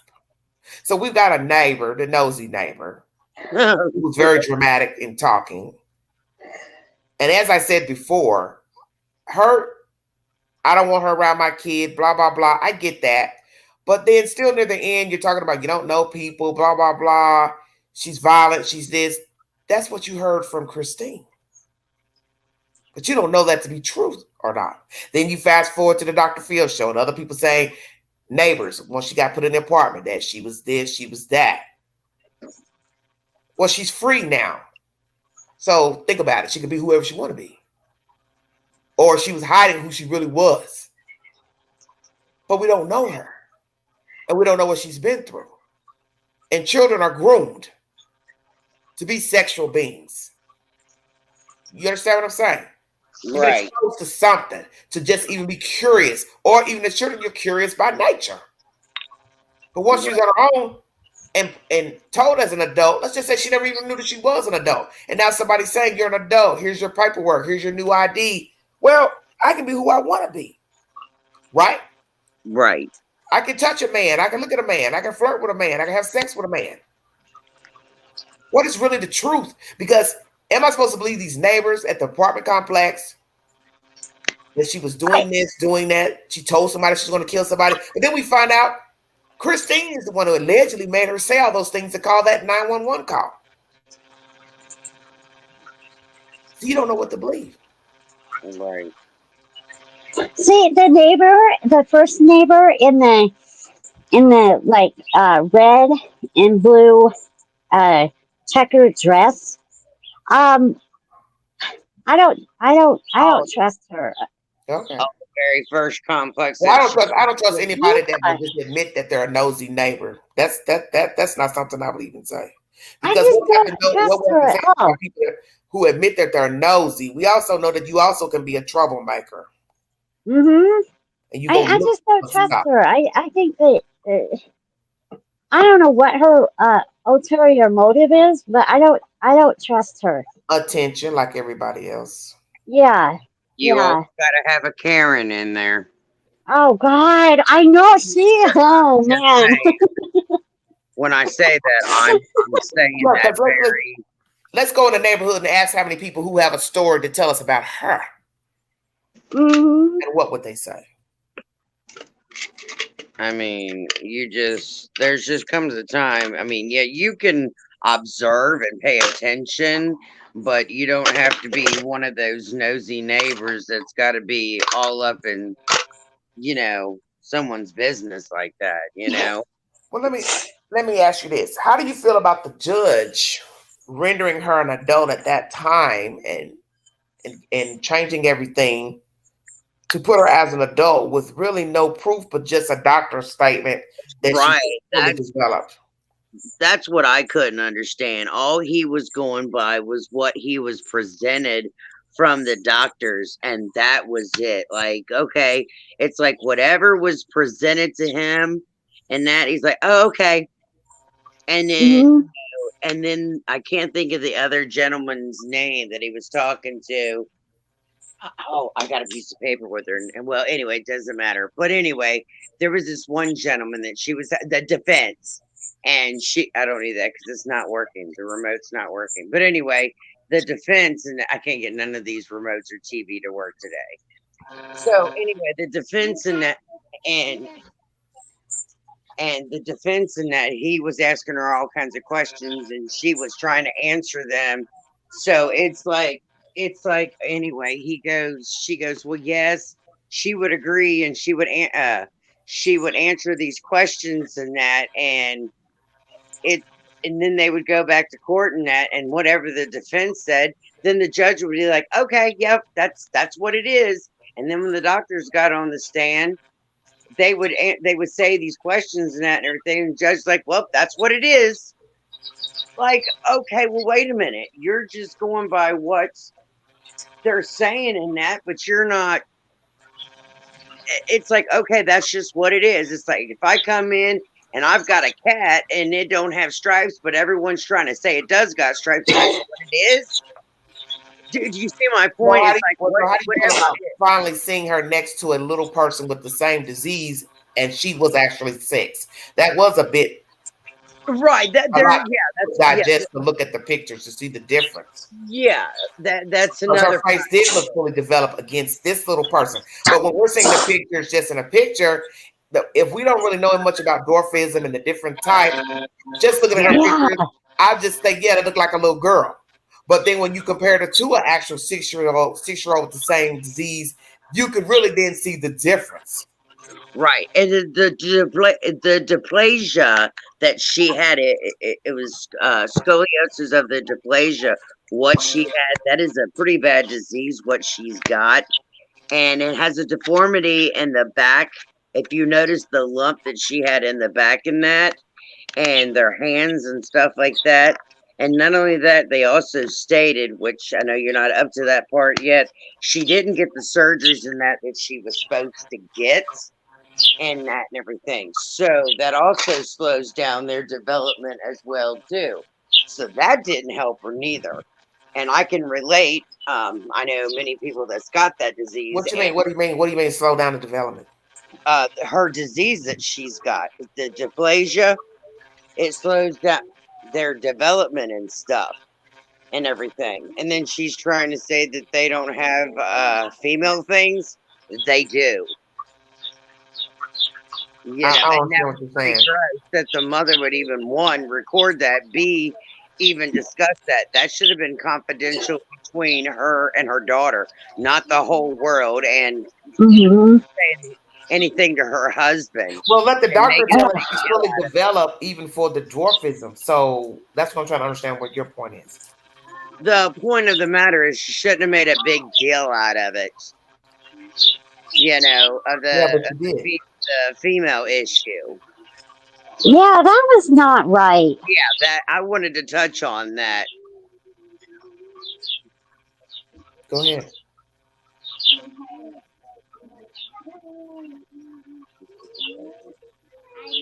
Well, how do you feel about all the filming and that? I felt like that was personal. She should have never asked her to talk about that in front of Michael. Yeah, exactly. Because the way she worded it was tell him what happened. That was strange to me. Mm-hmm. Basically, she was saying, yeah, I've been hiding it. And I thought, why is she filming this? This is weird to me. Right. That mom. Well, she doesn't want to talk to anybody publicly, so there's a reason why I wonder why she doesn't want to talk about anything that happened in the house. And I Because really like she to know what knows. happened between him and he and her. Besides, I think is she the cause of their relationship breaking up or what? I think she was. I think she was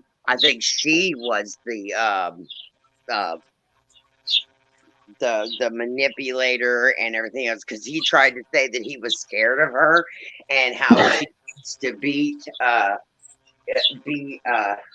beat the child up and everything else. If that was going on, then you should have called CPS and all kinds of stuff, and she should have had charges filed against her.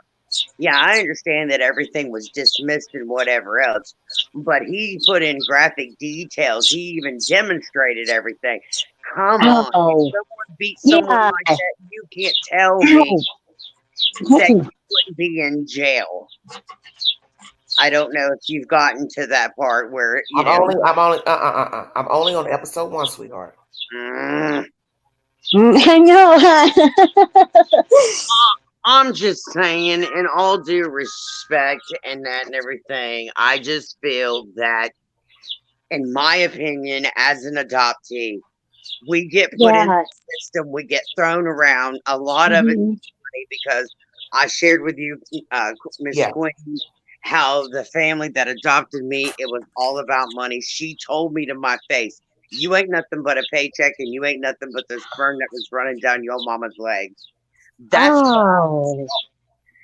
and I don't mean to get emotional and that, whatever, but that's what I was told. Well, could it be that she was not born in the Ukraine? Did that ever cross you all's mind that she was not born in the Ukraine? You know something though, since she didn't know the language and that and everything. I'm not gonna know the language if I did not live there. True. And then if I brought here young, I'm going to pick up an American accent. Come on, you guys. I tell you, you have to pay attention to the information. Right. And let's do like you do. Stay woe now. Don't get off track. You got to use deduction. She's probably been to at least 2 houses before them. So you don't know where she came from. So naturally, if she was never born in the Ukraine, she's not going to have a Ukrainian accent.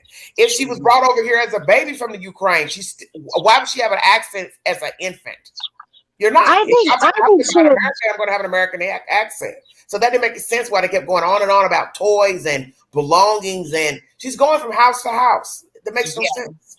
Yeah, you're not going to have anything and stuff, or what? You're not going to have a whole lot of any of the belongings that anyone give you anyway. Yeah, because we don't even have any proof that she was even from the Ukraine. That's what's the mystery about the story, is where she's actually from. If this lady, it turns out she's actually the mother, of her, if that's the truth or not, because I need a receipt that she's actually the mother. See, I'm like you.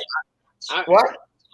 I'm like you. I want a receipt. Yeah, I want a receipt. But I'm not getting ready to jump into all that Ukraine stuff. I need a receipt that she's actually the mother. Because if it cannot be proven that that lady is the mother, then that leaves a big mystery that the girl could have actually been born here stateside.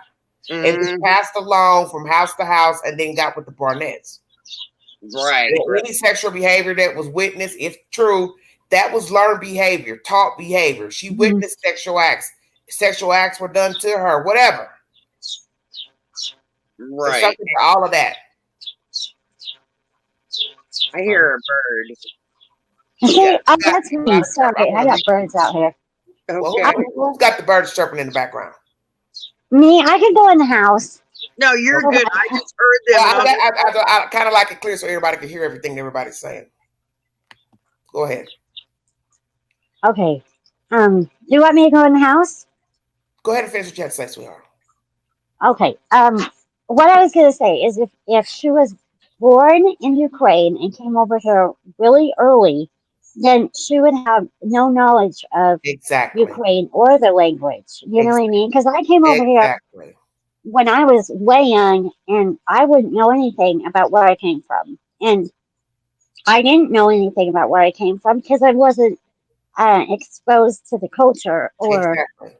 And maybe that's why she anything. can't answer anything. And all her answers from the Dr. Phil show was, I don't know. I don't know. Because maybe she doesn't know. You could either say she's Well, lying. I would have said the same thing. I don't know.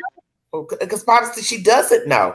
And she feels, on spot. You're asking her all these questions. She doesn't have the answers to. Because like I keep trying to tell everybody, you have to remember she came to an agency or foster care something, some type of way. Did you get the and she only knows what's been told to her. So you really can't say she's a liar. Right. If you got in the system as a young person and was told you're 6, you're 8, then that's all she would know. Right. You gotta prove she willingly tried to scheme somebody and went to an agency perpetrating, and that doesn't even make sense because children just don't show up on their own to adoption agencies. No. Miss Queen, did you ever get to watch the Dr. Phil yet? Yeah, I've watched it already. Okay, because I left you a comment on one of those comments. Did you see the last set of parents, how they were so far on the couch? Now, keep in mind, quote, that they were supposed to be a loving couple. How come there was a big old gap in there if they're supposed to be such a loving couple? Well, I didn't pay attention. I was just trying to listen. Paid attention to that, Tina? Your name's I saw that. Okay, now here's my question. If this man is supposed to be your loving man, husband, yada, yada, yada, then why is he sitting 50 feet away from you and you're on the other side of the couch and you're supposed to be cuddling this adopted child? Wouldn't you be over on the other side, cuddling on the other side if you love her too? So where you going? So where are you going? Okay, what I'm going. Okay, I'm so tongue-tied because this case, when I see that kind of stuff, one, it touches my heart for one. For two, it really gets me. Okay, I'm gonna ask you, where are you going with the fact that they weren't sitting together? Because it bothers me. He's why? Because that kind of makes me wonder if they've got problems because now they've got her. Oh. See my point? It's like, okay. Yeah, okay, then the point would listen. So the point would be then tell the truth. Why hold on to the little girl, woman, if you don't want to be bothered with her? So that's why I'm asking you to tell me, what are you trying to say? They're lying. What? They're doing this for attention. What are you trying to say? I'm just wondering if they're doing it for money too, because she signed up. What money is it? What money? What money are they getting as she's grown? There's no money. She gets a social Doesn't she get Social Security or something? She possibly do, but she would have to appoint them as her payee. You know that. And she did. She did. It tells that in the story, and Okay. and they're. But I can't even talk today. I can't. I don't know why. Well, for one, they found out I got another infection in this arm, so it could be the antibiotics, or just I'm overwhelmed. Okay, so yeah, you need to calm Well, down. this story can overwhelm you. It really can. Well, you know what? But I'm not. This is what I have to learn to zone out. I ain't getting overwhelmed by it. You know why I'm not getting overwhelmed? For the obvious. You're never going to know the truth. I know that, Miss Queen. You already know how these stories. It should be obvious to you. You're not going to get the truth by anybody. Because one, if anything's been done by an adoption agency, it is secret. Somebody would have to break protocol to tell the truth about this story. And they're only going to know what was told to them and the part that they played. Right. And that's like with my case. I was put in the basement for a couple of years before I was adopted out into the family of the Wicked Witch that I went to. You know, I got my two front teeth knocked out. I was beat, abused, and come to find out, my uncle put me there, and the crooked grandpa put me there because he's the one that stole me, and he kept me hidden out. And the thing about it is my sister is the one that found out all this information and that because he was on his deathbed, and she goes, "Well, where did you hide her?" He goes, "Well, we hid her out at family members and that and everything and stuff."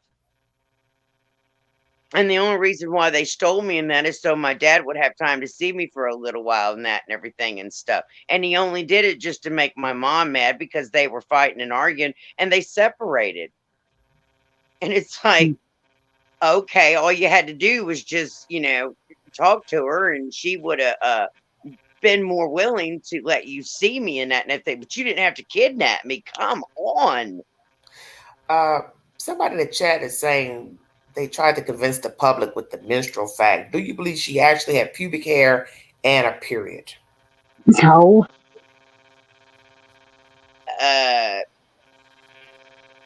Depending on what age she was.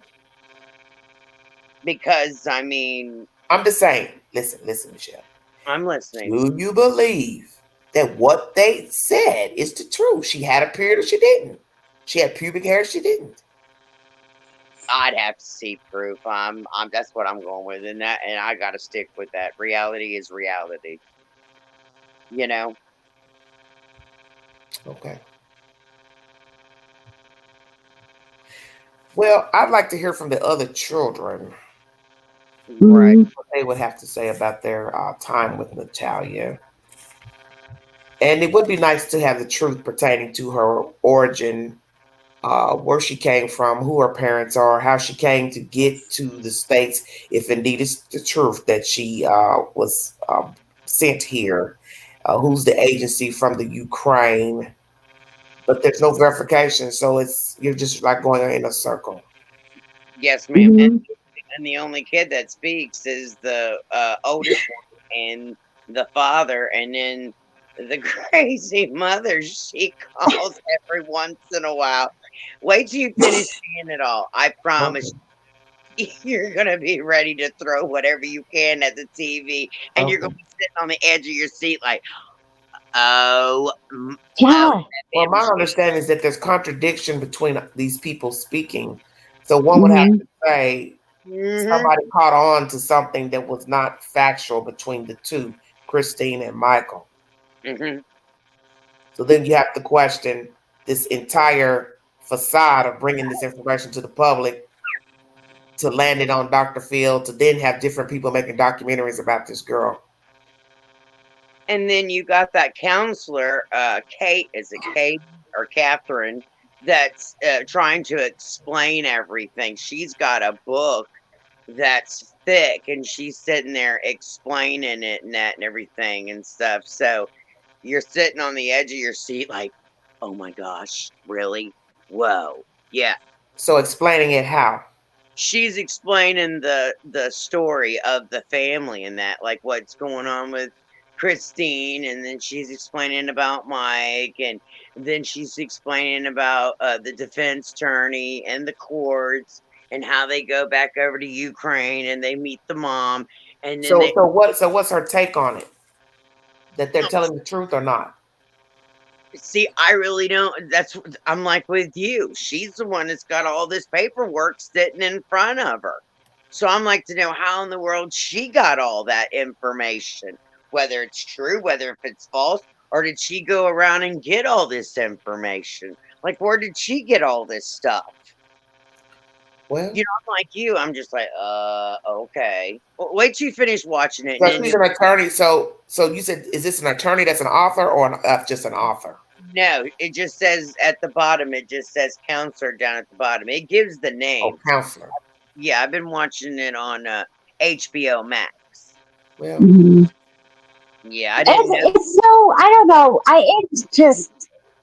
It's not what I thought it was going to be. Like, yeah, I saw you mention that in the chat, and I wanted you to explain. It did not meet your expectations. As what? It wasn't suspenseful. It wasn't truthful. It didn't seem factual. Well, I was expecting.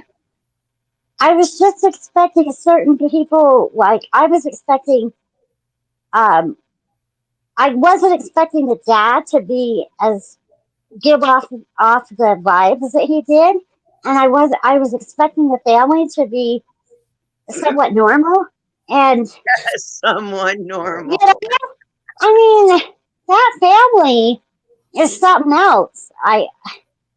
Whose family And you then speaking of? Natalia, like, Whose family? Wait, I slow don't know down. what to Whose believe family about are you that one. speaking of? Huh? Whose family are you speaking of, dear? The adopted family, Michael and Christine, and So his mother, his sister, who? Those are the two people I saw in the episode 1 speaking.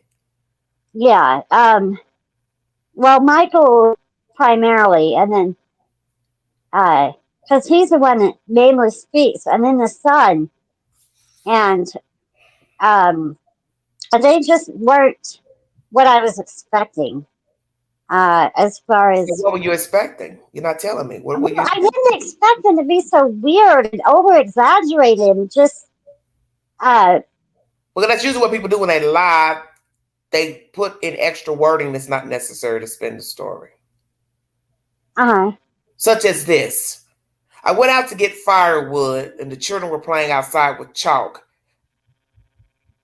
And I came in and saw them there. Well, you don't have to tell me you saw them there because you just told me they were outside playing with chalk.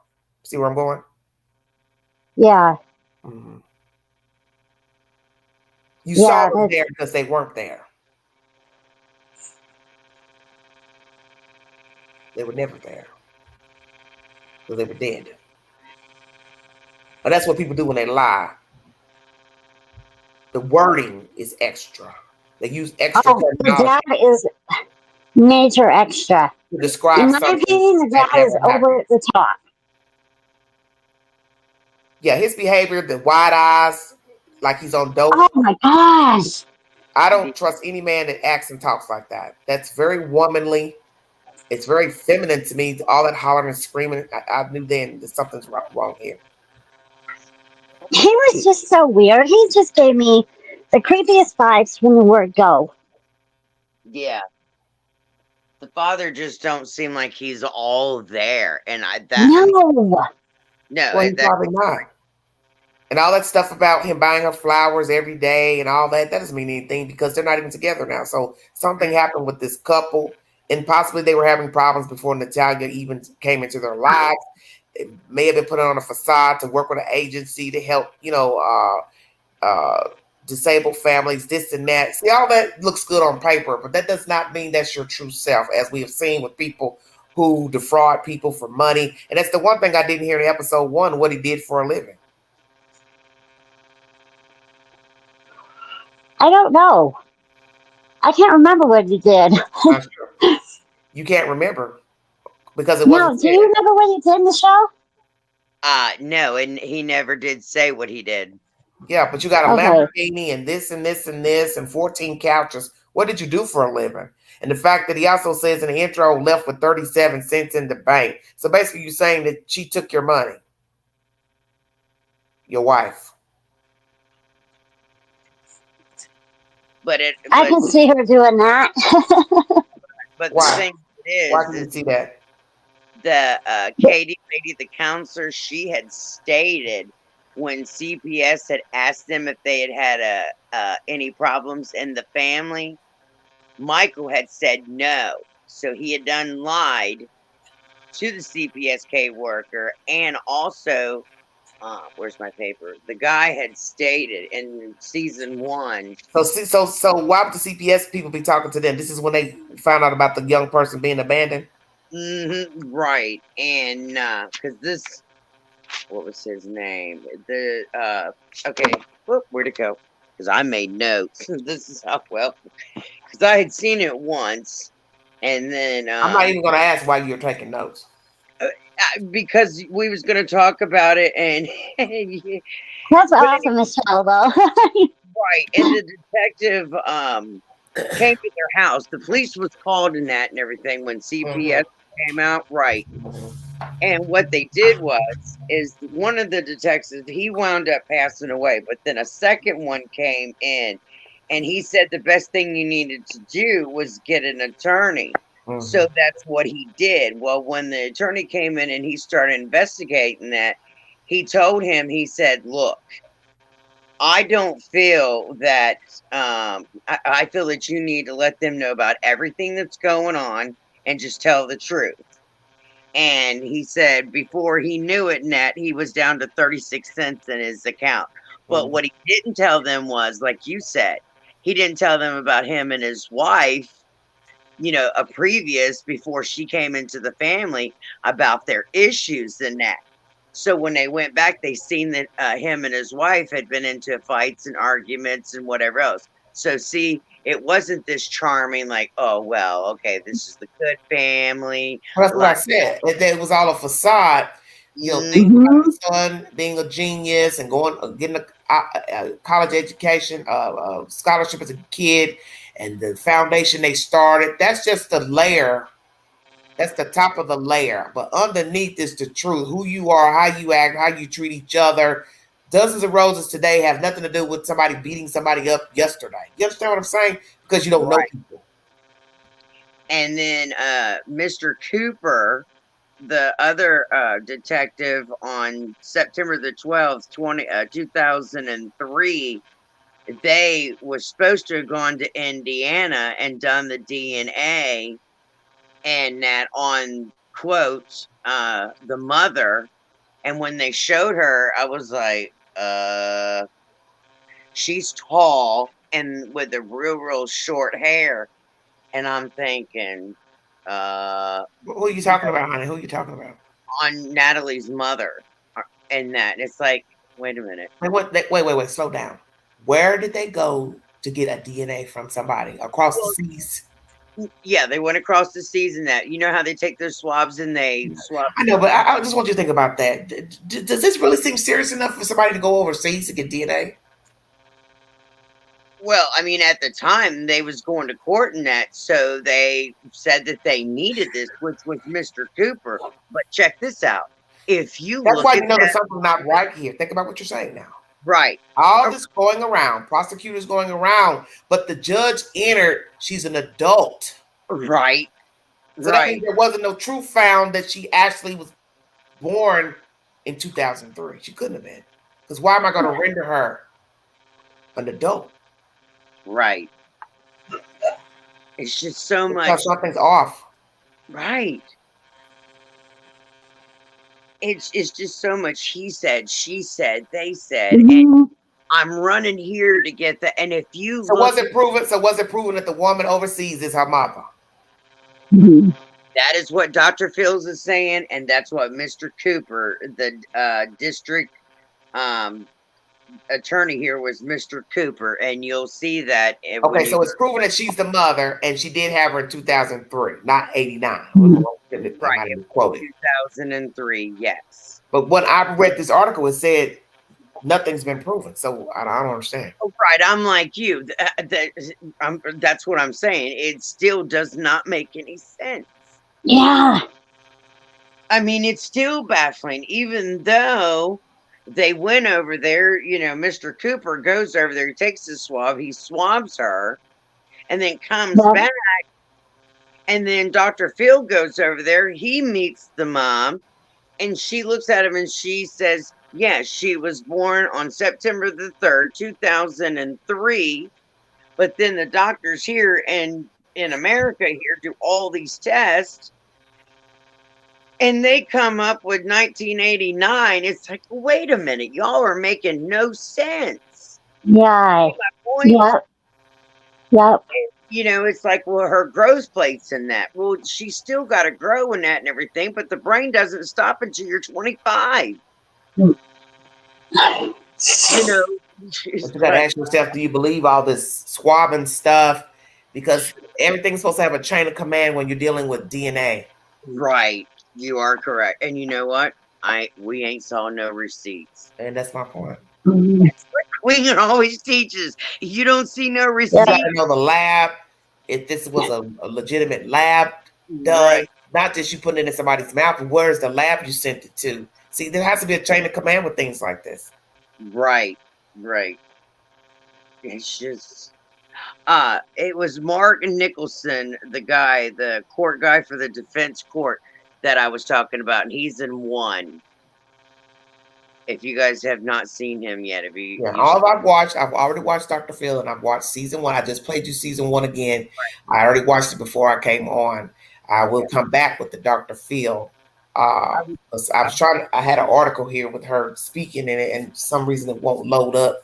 Her refuting the allegations against her. Naturally, I'm going to play all the episodes, right, and discuss the episodes.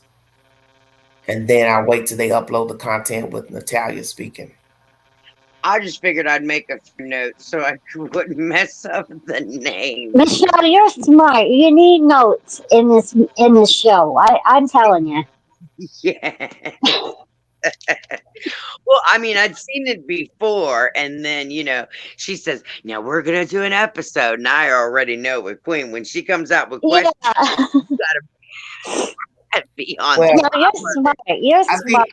I think that's very the one thing I have learned from talking about true crime is there's just going to be things you're never going to know, and that's where you have to calm yourself, because you get yourself worked up in the cases trying to figure things out, such as all this mess with Summer Wells, Cal City, and all that. I'm not getting ready to do that with another true crime story. That's the reason why I'm not talking about children anymore. And in this case here, I'm not getting myself worked up because I had already made up in my mind from hearing the information, you're never going to know the truth. So there's no need to be racking my brain about where she came from, who got her. Nobody is going to tell the truth. Well, and you know what? I think it's kind of hard too when you hear certain cases, because either it's happened to you or you can relate to a certain situation, and then you have to learn to step back and see it through an objective view. Yeah, and I'm being objective. That's hard. I don't know, because I know about foster care. I know about all of that, so that's why I'm not forming really no opinion, because I know that it's a secret society in its own right, because it's supposed to be. So you're not going to get the truth. Nobody's going to give you the truth to why I did this, when I handed the baby over, why I gave the baby over, who took the baby from here, because you're not even supposed to know any of that information. That's why you're not going to get the truth to what the hell is going on pertaining to Natalia Grace. Somebody would have to break protocol to tell the truth. And you're talking about different entities telling the truth. You're never going to get that, because people are going to lie. You're talking about adoptions. You're not even supposed to know anything anyway. So how are you going to get the truth when it's supposed to be sealed? Yeah, I mean, look at my Kirkwood case, guys. So, I mean, you're not gonna know if the girl was actually born in the Ukraine, if the mother came over here with her. No. Well, see, that's like my birth certificate. Like, I look at mine and I'm like, what the hell is this? You know? Huh?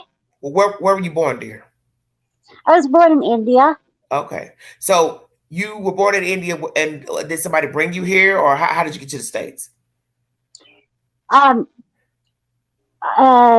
my mom, she wanted to adopt a little girl, and so I'm not really sure how she heard of the orphanage or whatnot, but I was flown over to Ontario, Canada, I believe, and she picked me up, and that was that. So where was she living at the time when she went to Canada? Wyoming.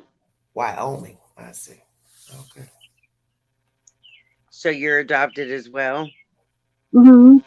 Oh. Yeah, and it's crazy because like I have my bio mom's name and the hospital I was born in, and all that information, but I've never looked. And I even have that 23andMe test that I've had it for about 2 years. I've never taken it, you know. Oh, well, I never heard anything about it until just last year. A young lady helped me. She reached out to me. Somehow I wrote it in. I was in a crime thing and I wound up getting in there. And she said, "Hey, can you write me on Messenger?" I did. Next thing I knew, she brought me a kit. It come to my home and Hmm. she called. She says, "Can I call you?" You know how, because you're kind of like, what's really going on? Yeah. I got kind of scared. And yes, there are good people in this world. And she said, "I bought you a kit." And I'm like, Wow. and I said, "I've never heard this." And she talked to me. She walked me through it. Next thing I knew, 13 weeks later, I started finding out bits and pieces about my family. And she's been right beside of my side, checking on me, wanting to know how I've been, Oh. yada, yada, yada. And then slowly I'm starting to find out bits and pieces. And then Wow. I talked to my sister and I talked to the 23andMe and then my sister and other family members. Yes, it's a true story. Yes, I was kidnapped. Yes, I was beat. Yes, I was put in different homes and then I was put in this last orphanage and I was beat. Yes, I was left there to die. And I just recently found out from the Social Security office I have two social security numbers. They don't know why. And how we found that out is because the adopted mother was stealing all my money and she's been charged and then she's been paying back money for the last 20 years now, and now she's got Alzheimer's, but it doesn't matter. Her son's paying for the bill. It doesn't matter. You steal Wow. from the government and that and everything, you're gonna pay them back. Yeah. Yeah. So I just found out Wow. yesterday. They called me and that with everything else going on, because when I got here, I lost an elbow because we think a spider bit me. Because when you're a little person, you have issues, you have problems, you have medical, and I'm 4 feet tall and I Oh, have the yeah. biggest. Oh my goodness, I'm like 4'8". Oh my gosh. You're taller than I am. You rock it, sister. But I have rickets of the Gentile of the dwarfism, which I'm bow-legged, pigeon-toed, and I've had probably about over 300 surgeries, give or take. And Wow. they're scheduling another MRI, which I'm praying really hard, 50-50. I don't have to have another surgery, but we're praying for me to get another elbow because no one can go without an elbow. Hmm. Yeah. So Yeah. long Wow. yeah, long story Wow. short, I know how it is out in these crazy worlds that these orphanage places don't want to tell you the truth, and it's really crazy. Hmm. No, they don't do birthday parties because the No. time in the foster home I was in, they didn't have a birthday party for me. No. I mean, we're supposed to be special when we get adopted, but no, we're not special. You're supposed to be, but you're not. No. Well, It's hard. I think adoption, unless you do your research, and I mean, it's you just don't go out and adopt and think that everything's going to be sunshine and butterflies, because it's not. You know. I mean, I have to admit, no, I don't complain. I do the Yeah. best I can. I try to tell my story because I am very strong. I'm very independent. And a lot Yes. of people's like, we don't ever hear you complain. No, you're not going to. Well, You're what's the point? What's the right. point What? of Not complaining? gonna it's not gonna get me nowhere. And they always say Exactly. there's only so much put on your plate for a reason. Exactly. God only gives us so much, and I Right. believe that. Right. And people are put in your lives for different reasons. Yes. I believe that. Yep. Yep. so let me ask you this: the fact that she had been living with this family, I don't know if she still lives with them or not. Natalia, the black man and white woman. Do you believe they have told the truth of her not having any major problems out of her living in her house? Um I I kind of find it hard to believe with the trauma that she's Yeah, gone through. they said things have gone wrong, of course, naturally. As a child, she's going Right. to have some issues, but nothing to the magnitude that Michael and Christine accuse her of. Right. I mean, I think that they might have told her what they probably wanted to tell her. Does that make any sense? They probably told her, some things, but I don't think they told her everything. And I'm sure she's probably had some issues in the new home, probably, Mm. you know. Oh yeah. Yeah. I don't think that going through what she's gone through, that she could go into that new home and not have some kind of issue. Right. That's what I'm saying. Yeah. Right. I'm Well, let me sure. ask you this: do you think at this point, after being rendered an adult, should she be living on her own, taking care of her own bills, paying her own way, no payee, no nothing? Because I need to know if she's still living with that family or not. I don't know. I can't find any more information. I've been digging if she's living. Yeah. I can't. I've dug and I've dug and I've dug. I can't But find I'm out. saying, if she is, Right. do you think she should live on her own? Yeah, as long Yes as or her no? apartment with Yeah. her size and that. Yes, ma'am. Okay. Because I don't see the point of her still living with these people and she's deemed an adult. 32, 22, whatever hell number they want to put it at. Right. I think she should be living on her own. A lot of people are tall, short, fat, handicapped. They live on their own. They get a caregiver. Insurance pays for somebody to come check on them, cook meals, whatever they think that they need. Yes, ma'am. You are correct. But I don't see the point of her living with this family. So that's what I'd like to find out next. If she is still living with this family, did they tell the whole truth about her behavior living in their house? That's my next agenda pertaining to Natalia. I will be back later with the Dr. Phil segment No. pertaining to what the family has to say that took her in, the neighbor that felt like she was abandoned. You hear that commentary also in this documentary. And each day I will try to play the episode. I need to try to do at least 2 episodes a day so I can knock it out of the park. So tonight will be Dr. Phil's episode pertaining to what she told them years ago, that family that took her in. We will also see if Christine will decide to ever come out and tell her truth. The other children, will they come out and tell the truth of what happened in the house? And will we get the truth of where she was actually born, the circumstances for which she got into adoption, foster care, how many families she has lived with, and if this family, the Barnetts, have told the truth about what happened in their house with the fecal matter, urinating. Do you believe she did all of that?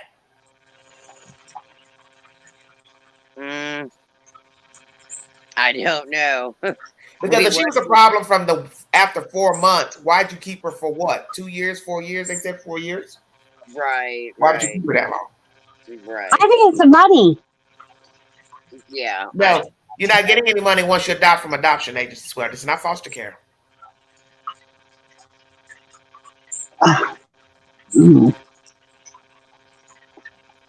But wasn't she I don't getting know. like I don't know that you get any money for adoption. You could probably apply for a disability check for her because she was disabled. That's the only thing I can see that's right. applying for. That's what I was thinking. Like they were getting a disability check, possibly. But I don't know how much. I don't know how much it was. Did they say it in the documentary that she got a disability check at the Barnett's house?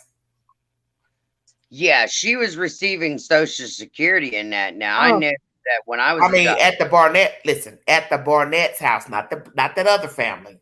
The Barnetts, the ones that gave her up or got relinquished as her parents. If I recall, don't quote me. But I do believe. I think she was. Okay. I think so. Because I have not heard from the first documentary what they did for a living to have all these cars in the driveway. I know. Now that you say that, I'm like $500,000 house. You have a Lamborghini. I wasn't really impressed with the neighborhood. Those just look like I know. Quick built houses they throw up with the little siding. That I wasn't fascinated. It's an okay neighborhood, better than what some live in, but Not to have a Lamborghini, no. I was Yeah, like they said that it was a mansion. I looked at it and Yeah, that's what I said. This is like a standard old throw up house. yeah, I was like, yeah, 5,000 square feet, bigger than most people's houses, costs more than most people's houses, but you also live up north and houses cost more up north than down here. I've cleaned homes that were bigger than that, and those were mansions. They had like 15 rooms, 10 bathrooms. Tiffany, I don't know. Somebody had to have proof that she was a child and she was abused. Like Little Wayne said, I got 10 bathrooms. I can shize all day in. Yeah. Yeah, this ain't no Lil Weezy video or song, most definitely. Sorry, this week I had to throw. But it's just ridiculous because that's the whole point of this story is that you don't know what's the truth. And you really can't say that the girl manipulated these people and she did this. She was 9 times out of 10, whether she was a kid or an adult, she didn't know no more than what was told to her. You got to prove she went to an agency perpetrating herself as a damn child. And I don't believe that. I don't believe that. Did somebody forge documents along the way or at the start of her life? Possibly. But you can't make me believe Natalia knew that. She made us sense she was older. Yeah, that still doesn't mean anything. That's like Dr. Oh, I got a period. Oh, I got pubic hair. Oh, I don't really look like an 8-year-old. Who is she going to tell that to? Nobody. Right. All right, ladies, I'm going to end this live because I don't want to go very long. I'll get back with you all later tonight. But I thank you for the time. Thank you for the donations. We will continue this discussion pertaining to this story. There was a story I wanted to discuss pertaining to a case in Florida because I said I didn't want to do any children's stories, but there was a case that kind of disturbed me. I think I put it on my community board. If I didn't, I'll post it. Something that really bad happened in Florida, and I may do a live about that because I kind of want to discuss that subject matter. It's a real bad story, but anyway, I thank you for your time. You all have a wonderful afternoon. You have a wonderful evening too. Thank you. I will. Gonna give me a bite to eat, and then I'm gonna go do my job for a few hours, and I'll be back on later tonight. Thank you. It was nice to meet you, Michelle. Right. Thank you, please. All right, Jenny. Thank you, Michelle. All right, you all be careful. Thank you. All right, everybody. That's Jenny. That's Michelle. Thank you all so much for your time. Once again, if you'd like to donate to this great network, $McGangie, 129 Cash App, stickers and chat to welcome to the live stream. This commentary is pertaining to Natalia Grace, the curious case of Natalia Grace airing on HBO Max and Hulu, Fubo TV, and also I got this video from the YouTube Q. Feel free to go to my community page for said updates and storylines and polls pertaining to the story. I will put up a poll pertaining to this episode number 1. I will be back with the Dr. Phil's rendition of the story. And then after that, I will resume into episode number 2. And each day I will bring you at least 2 episodes a day pertaining to this documentary. And I do believe there's a documentary somewhere else, if I'm not mistaken. But anyway, we'll chop it up. And you give me your opinion pertaining to if you believe this young person was manipulating people for whatever reason. But you got to prove it and bring a receipt that she would manipulate these people. And how would she be able to get into the fold of adoption agencies to perpetrate herself as a child, which makes no sense. She came from somewhere, and that's my point. She came from somewhere. She came from the womb of somebody and passed along from here to here to here. You got to prove she willingly knew she was not a child. And if she knew that she wasn't a child, what could she have done about it? If she didn't have the skills to go out to navigate as an adult. So you have to think about all those type of things. If you're going to bring the allegation that she knew better, then you got to prove it. And if you don't have any resources to navigate as an adult, as they said, it really didn't matter how old she was. Even Dr. Phil says that. She still was dependent on these people to take care of her. So whether she was a child or an adult, she was codependent. And you left her with no life skills. So 3 feet tall, you can't reach a stove, refrigerator, cabinets. Didn't matter if she was 6 or 8 or not. She couldn't navigate. She hasn't been taught to navigate. And she's going to have the mind of a child because she was treated as a child. And that's what you need to always remember. She obviously was treated as a child. Doesn't matter that she was bigger than this other kid, smaller than this other kid. She was thought of as a child. And 9 times out of 10, her mindset was of a child. And she may have been exhibiting adult behavior, but 9 times out of 10, that was taught to her. She mimicked that. She saw that. And you do not know if she was ever mistreated physically, verbally, sexually. You don't know what she was introduced to. And when you're going from house to house, it's common sense. You're picking up different ways of living, religions, all that. And one thing I found disturbing is at the end of this episode 1, Christine is filming her, asking her, what is she reading? And she says, the Bible. And then she says, why? She says, get rid of these evil thoughts. And she's like, why? So I don't hurt anybody. That's deep. Now we have to ask ourselves, was this a natural conversation? Or did she make her say that? Because Natalia tells us that later on, once she moves to that apartment, the 911 call was coached. That she forced her to make that call to say she's going to harm people and that she needed help. And that is when she went to a hospital or whatever. So now you have to jog your memory back when she's at this house and being filmed. Did Christine make her say those things pertaining to reading the Bible? What is the truth? Are these people lying? Were they manipulative? Were they frauds? What really happened in that house with the children and Natalia? Was she physically, sexually, verbally abused by this family or any other family? How many families has she lived with? Was she born in the Ukraine? Is that woman that they went to swab, district attorneys, whomever, is that her actual mother? Will we ever find out the truth of her origin? And should she be living on her own right now as a viable adult, taking care of herself with no people supervising her? And is she equipped to live on her own? That'll be the next episode, Dr. Phil, and then I will resume into episode number 2. Thank you for your time. You have been listening to the Flawed Excel. Have a lovely week, everybody. Thank you for your time. Thank you for the guests.